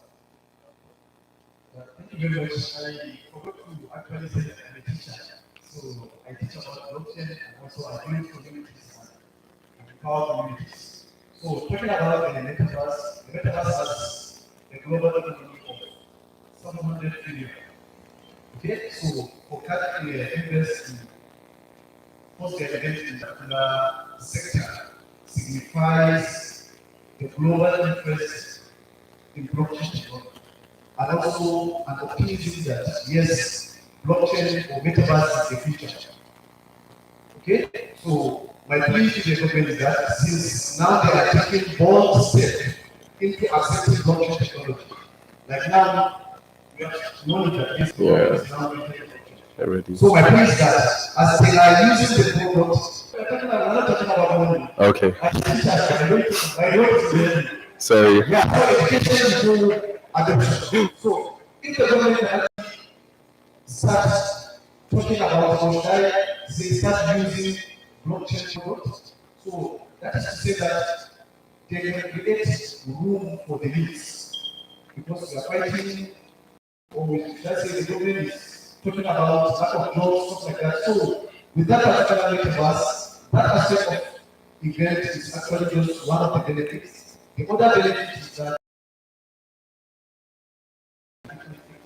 a lot of things can actually come out of that particular metaverse. Thank you so much. Okay, so there's a reason. I love people like this. Yeah, they have the whole world at heart. They want to teach. They want to explain. They want to make you understand. Doris that spoke on the first panel. So she said, "I'm here for the money." So we have different sets of people. Some people are here to teach you, and some are here for the money. Okay, so that's fine. So put your hands together for Mr. Mahmood, please. All right, Mrs. Faith, how important is data in blockchain and Web3 development? Thank you for that question. Data is actually very, very important when it comes to blockchain, and we should also understand that the blockchain is already there. And blockchain being a database system that enables the maintenance and recording of data, between end users. And while mitigating the concerns of the data sharing, that actually gives everyone the opportunity to be able to store data on the blockchain, even though blockchain is not really that efficient in storing large files, but it actually stores some amount of data on the blockchain. That brings about immutability, whereby people will not have that opportunity to edit those data. Of course, it can be transferred from one place to another in a transparent manner.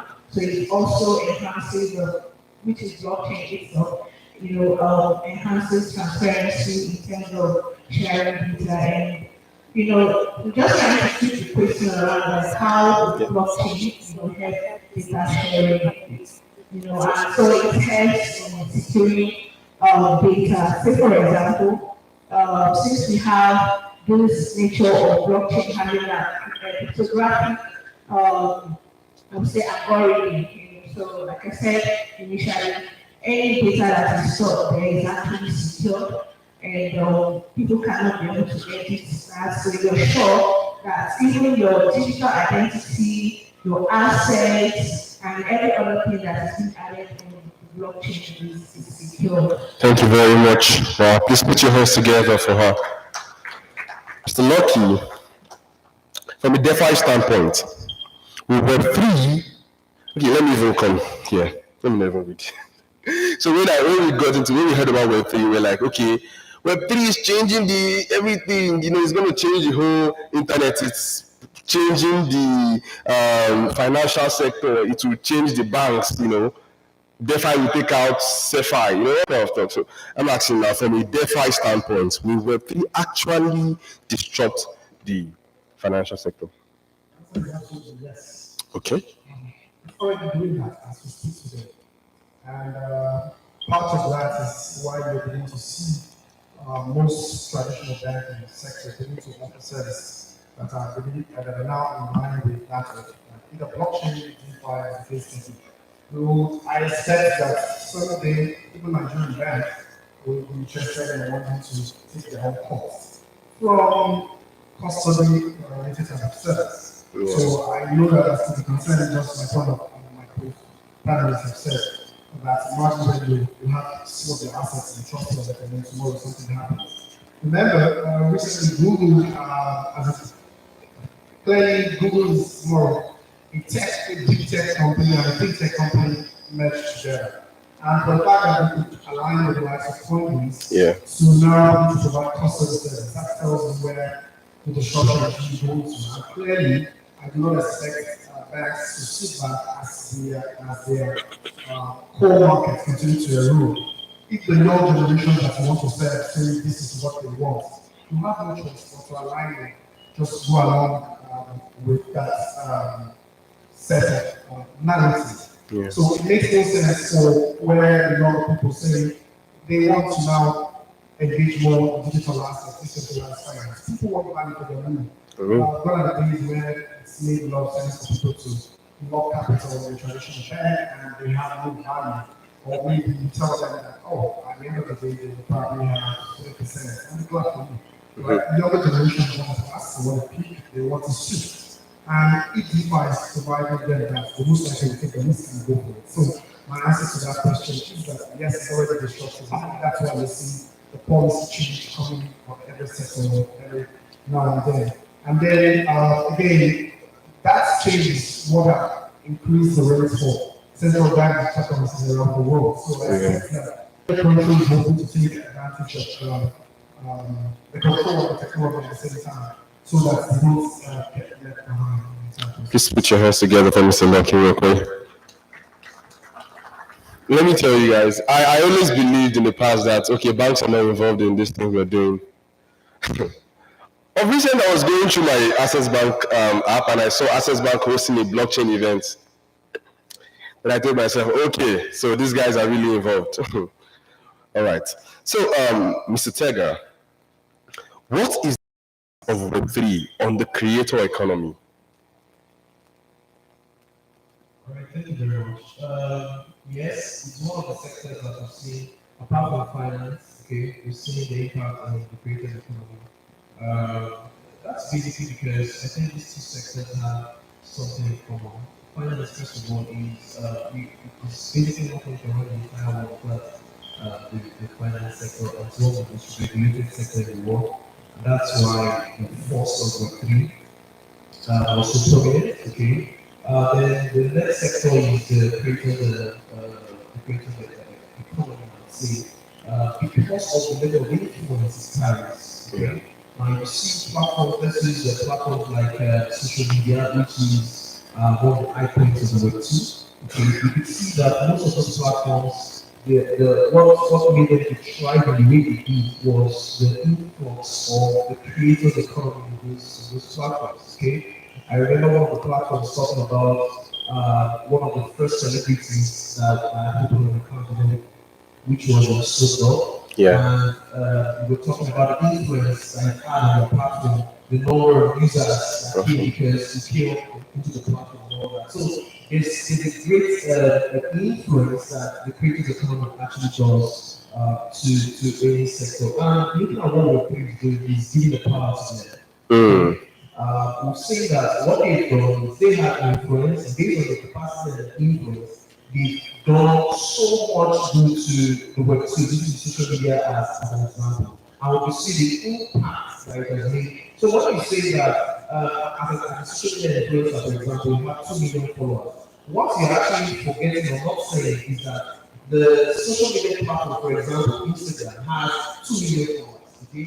Plus the plenty 2 million, 1 million, that's the platform that actually has these users because their platform is suspended, and that's the reason not your followers basically. So their first Instagram users before they are your followers. So what Web3 is doing is giving creators direct access to their influence, and by that giving them the capacity and the independence to monetize it according to the appetite of their brains. Beautiful. So you can see, for example, if you Snoop Dogg wants to actually take advantage of NFTs or a particular metaverse project, you can see that the influence is direct, right?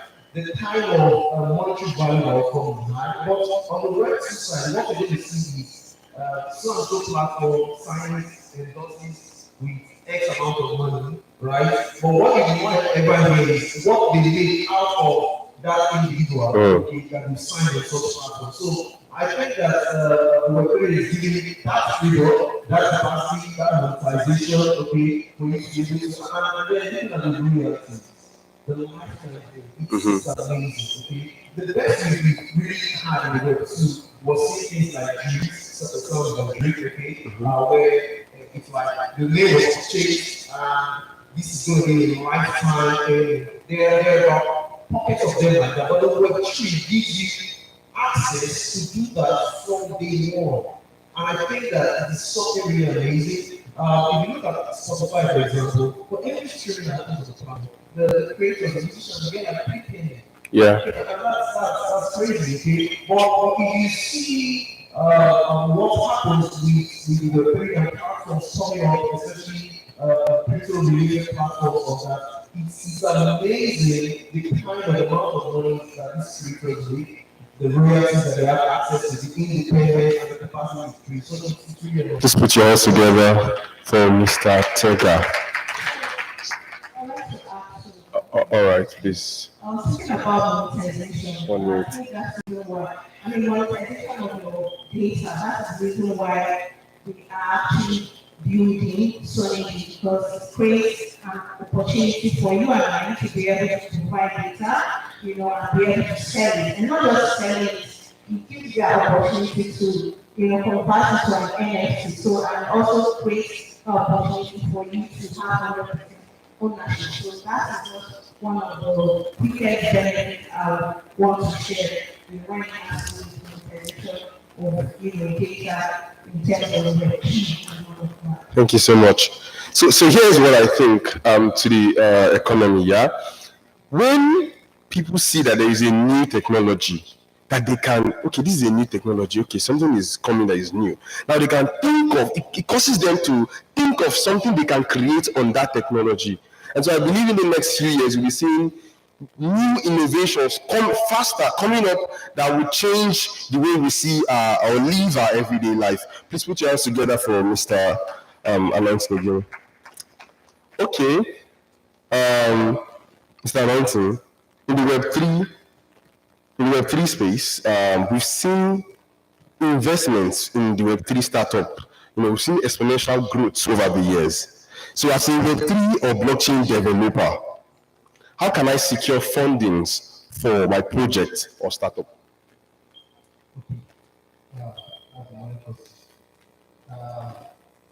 To secure funding for your project, there are different ways you can do that in your business.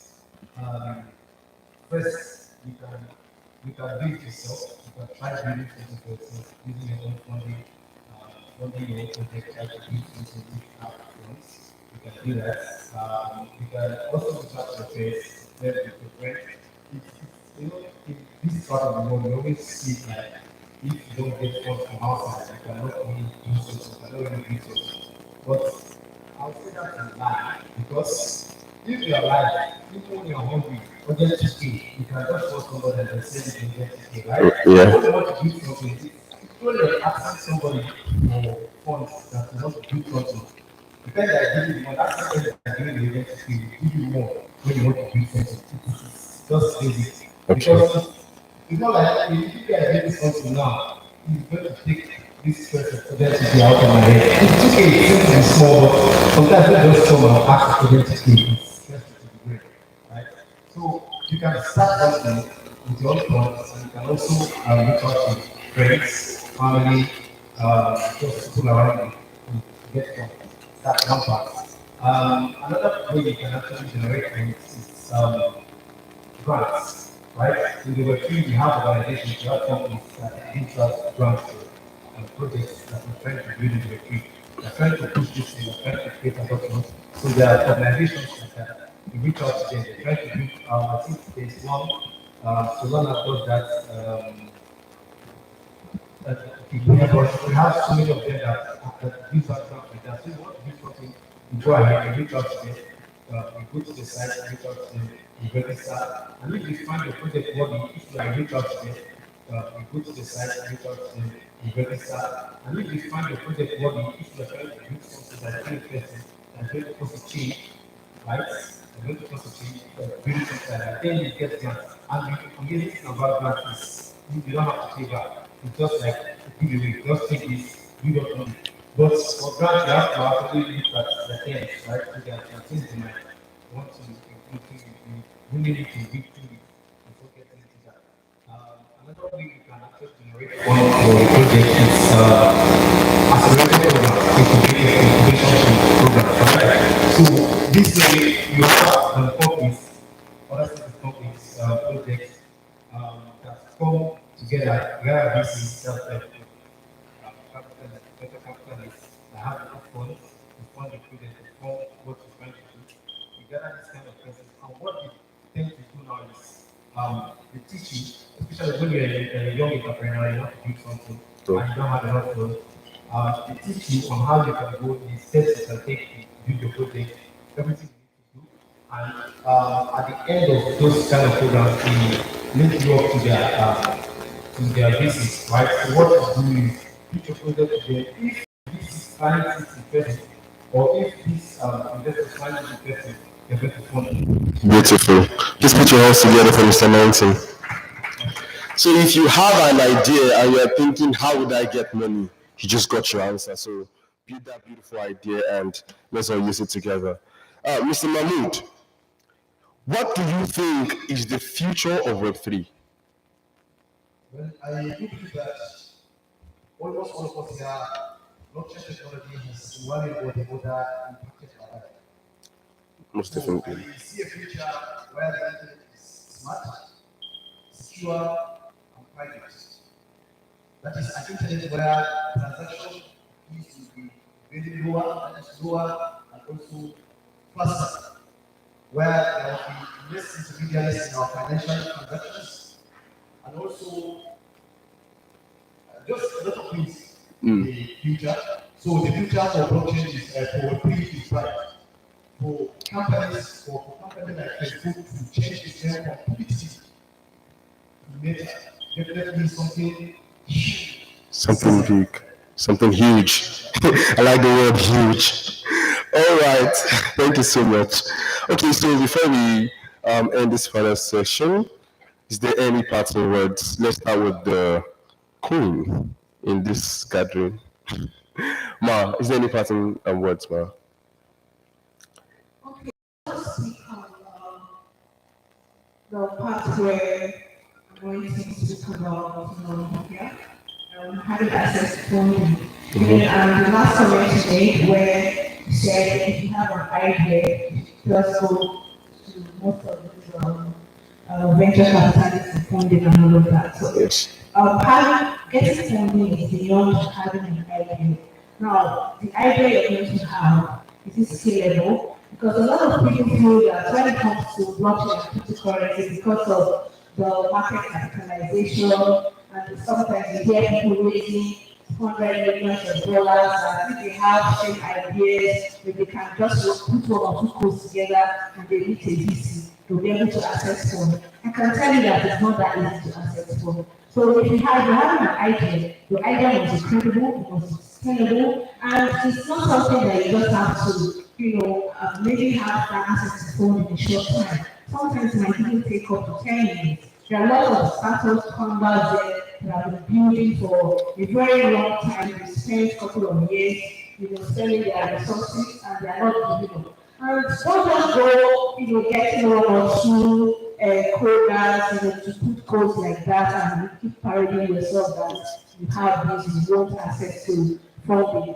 Knowing the fact that the terrain where we trade upon is different from the other terrain. The other side, sometimes you can actually use maybe a landing page or a prototype, to access millions of dollars. But it is not as same here in Africa. It is very difficult to access funding. Sometimes even when you have your MVP, you will be asked to, show them your traction, and even at that point, you only have access to, grants of maybe $5,000, $10,000. And again, to startup founders, even when you have the opportunity of accessing $5,000, access it. Do not always go for $1 million, $500,000, and all of that. Whereas some of that, you just do maybe 20,000, 50,000, even less than that to do, and you roll up with that. And when you have access to this funding, know how to spend. Don't just go, buying houses, going to Dubai,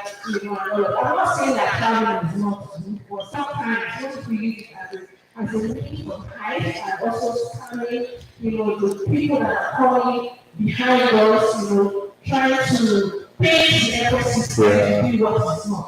So in a nutshell, we're talking about blockchain, Web3 and all of that. That has, built that opportunity for me myself, trying to, conceptualize today's having what we call storage data technologies on the testnet. And that's, being said that data is very hard to find. And sometimes most of us we share Google Forms, we go to the search trends, where you ask the data, and you want to test the business idea, you want to deploy a business in a particular jurisdiction, and you go to research trends, to help you collect data. Sometimes these guys sit in the comfort of their bedroom and, structure the questionnaires to suit themselves, and at the end of the day, they do not go to the field to gather this data. They stay there, if they get to no answer and give you this result, you go to the field and deploy this idea to business to fail because the data is already half-baked. So Solidly gives everyone that access to come into the platform, tailor your research questions the way to suit what you want to innovate, and thereafter, you have people that will provide you this data. We have another second area for you to ensure that this data is of quality and of robust. All right. Sorry, we call them validators. Okay. After this, you as a providing data have the opportunity to make money from it. This is the area where you do not have to share data without making money from it. Share data, make money from it, and only because it is your own. Okay. Thank you so much, Ma. Thank you so much. So, Mr. Lucky, please. So, 3 words. Yes, fine. You must be willing to learn. That's my parting word. You must be willing to try. You must be willing to take responsibility. That's my parting word for you. Because I remember a very good friend, Mahmoud. Once upon a time, it was willing to learn. Today, we are both sitting on the same stage. And I hope that if you're willing to learn, you're willing to try, and you're willing to take responsibility and also be on this side of the stage. Thank you. Put your hands together for Mr. Lucky. Thank you, sir. Okay, if I don't know, most of us here look like they're already in the space, but if you're not in the space, our advice is to come into the space, because if you don't, you won't going to leave you behind, right? Like Mr. Keith said earlier, he mentioned something back in the day. If you are telling somebody that you're going to be using Naira, and Naira is going to take over, that can just laugh at you and be like, it's fucking nonsense, right? So cryptocurrency, all these things are going to be the future. So if you're not in yet, we advise you to get in now at CN. Please, together. Thank you so much. Put your hands together, please, for him. So yes, my parting words as a builder is keep building. If you have an idea and you're cooking it in your mind, experiment. The Web3, as much as I said, it's already here with us, it's still very much virgin. There's still a lot of sectors that's yet to be taken. Just feel free to experiment. If it fails, try again, build again.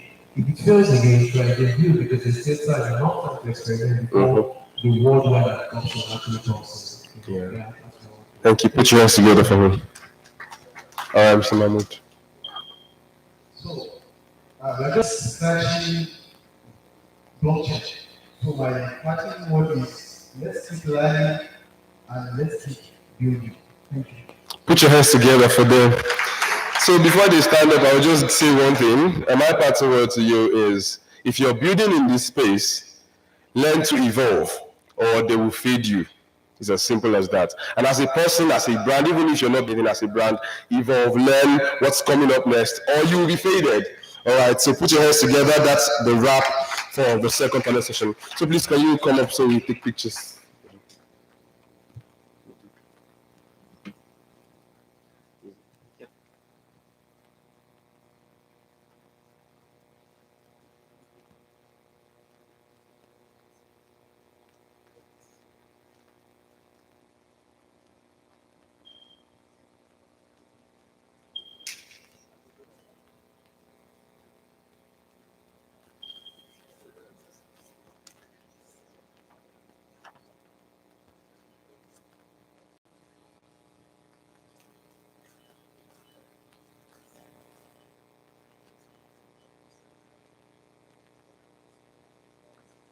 Please put your hands together for our panelists again. We are grateful. Thank you so much. Like the president of Arewa blockchain community says, that we're just scratching the surface. So that was just scratch. And as I think of scratch, I remember the chicken, how they scratch for food. So it's just the surface. We can explore more. I know that as I listen, my mind is just expanding to say that there are so many opportunities for us to Maximize. So at the beginning, Mr. Jude said, don't just listen, we need you to take action from here, and so that we can make the most of it. So our raffle draw people, we are ready for you. The raffle draw, so you can come up and, how are you going to do the raffle draw? How are you going to do it? Are you going to do metaverse kind of thing? Or you are going to do Web3 kind of thing? Just a few announcements that Lagos Cyberchain Lagos 2022 is next month, 12th of November, and is holding in Strong Tower Hall, Alfred Ruwane Road, Falamo, Lagos. So for all the Falamo lovers and Lagos people, you're invited. So let's just welcome our Adbond people to come and give us the two lucky rafflees. Okay, another for Sonergy, yes. Sonergy has a $5,000 airdrop that they're giving out, and for being here, you are the first partaker of that fruit. So they want you to come to their stand and register with them, so they can send you the link where you can connect into, so that you can be part of that airdrop. So their stand is somewhere at the back. You're encouraged to just go afterwards and just put your name or rather phone number, so that they can reach out to you. Yes, see, look at them, they're already waving their hands. All right, let's welcome Adbond, and then afterwards we'll take the vote of thanks from Rainmaker. They say his name is Rainmaker. He used to make rain fall. So we'll just hear from him. All right, Adbond.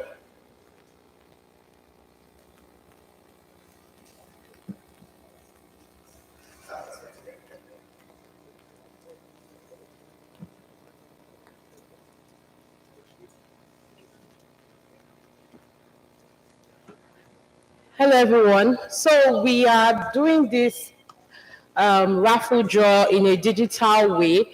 So this is the mail section, and this is everyone who registered. So please, can you go to random number generator now? Yes, so we have, go back to the mail, please. Sorry. What's the last number? I think 81. 82, okay. So we have 82 entries. Go to the number generator, please. So our minimum number is 1 and our maximum number is 82. Click on generate, please. So we'll be looking at whose name is on number 30.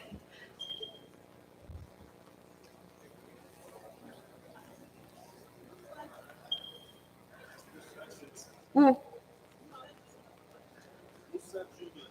Okay, who is Musa Jr.?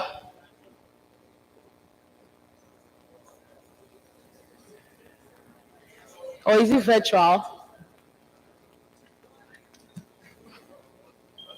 We will contact him. We'll have to contact him there. Okay. Or is it virtual? We will contact him. We'll have to contact him there. Okay. Let's go for the female one, please. Or should we try again to see if we'll get someone here? Let's try again, please. Let's try again. Go back to the number generator. Generate again. Just click on generate to choose number 2. So let's go to number 2. Who is that?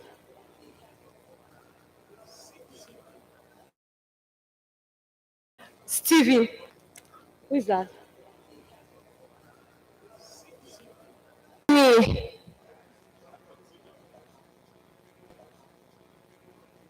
Uh-oh. It's not here. Oh, you. Means of identification. Let's see.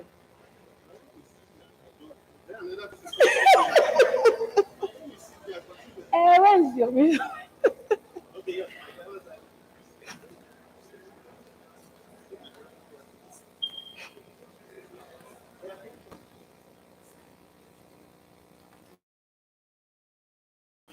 Congratulations!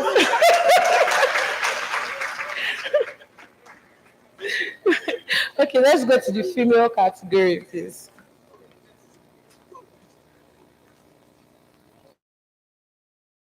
Number. Okay. Generator and click on 32. Then click on generate. We have number 26. Esther Audu.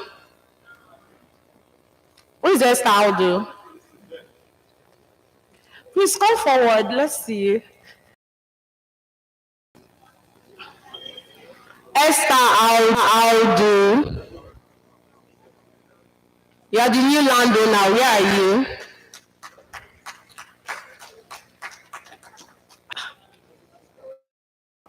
This generate. Number 20.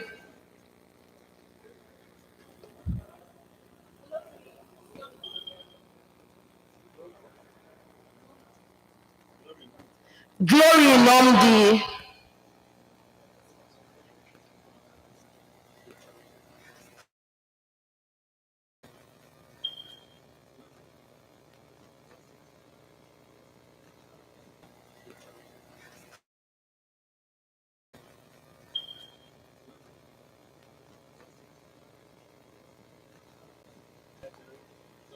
Okay, can you generate again, please? Number 9.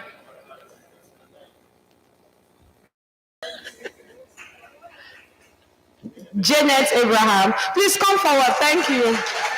Finally.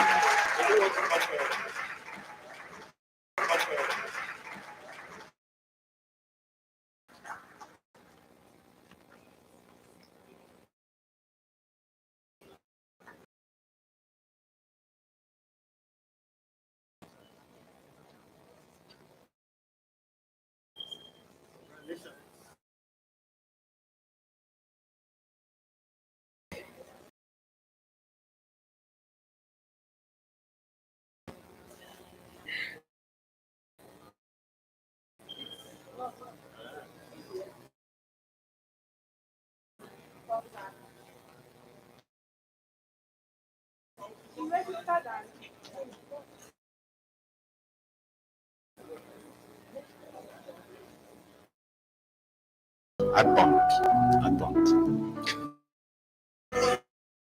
It makes rain. The vote of thanks.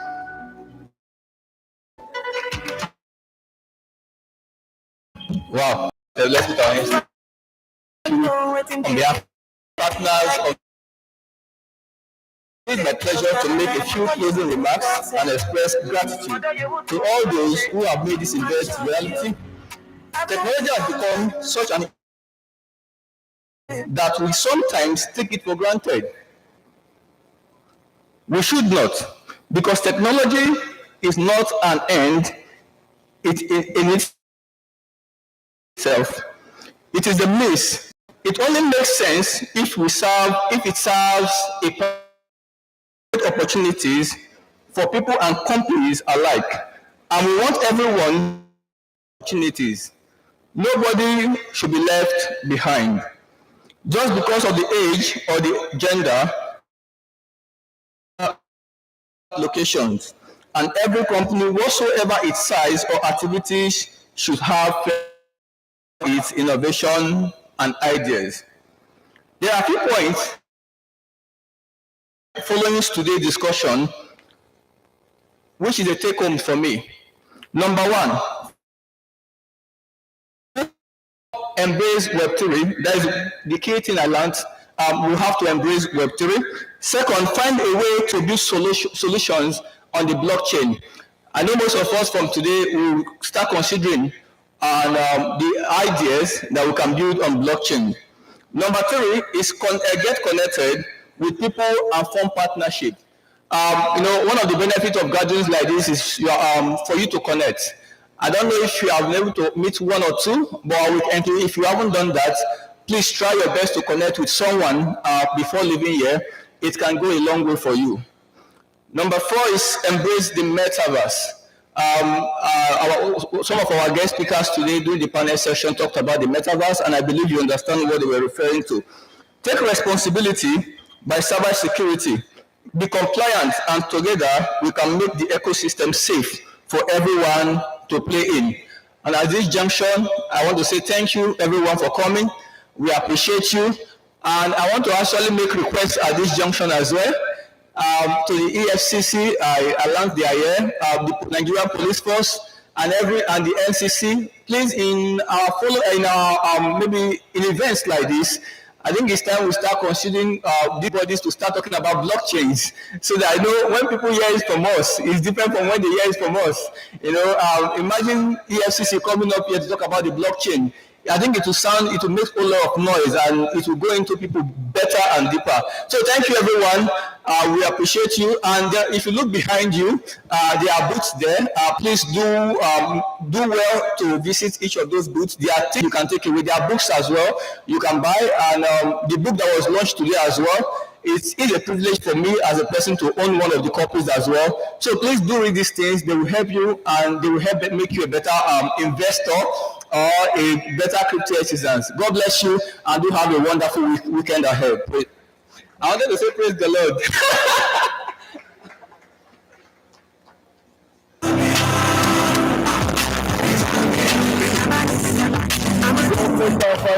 The energy is amazing. I'm so excited.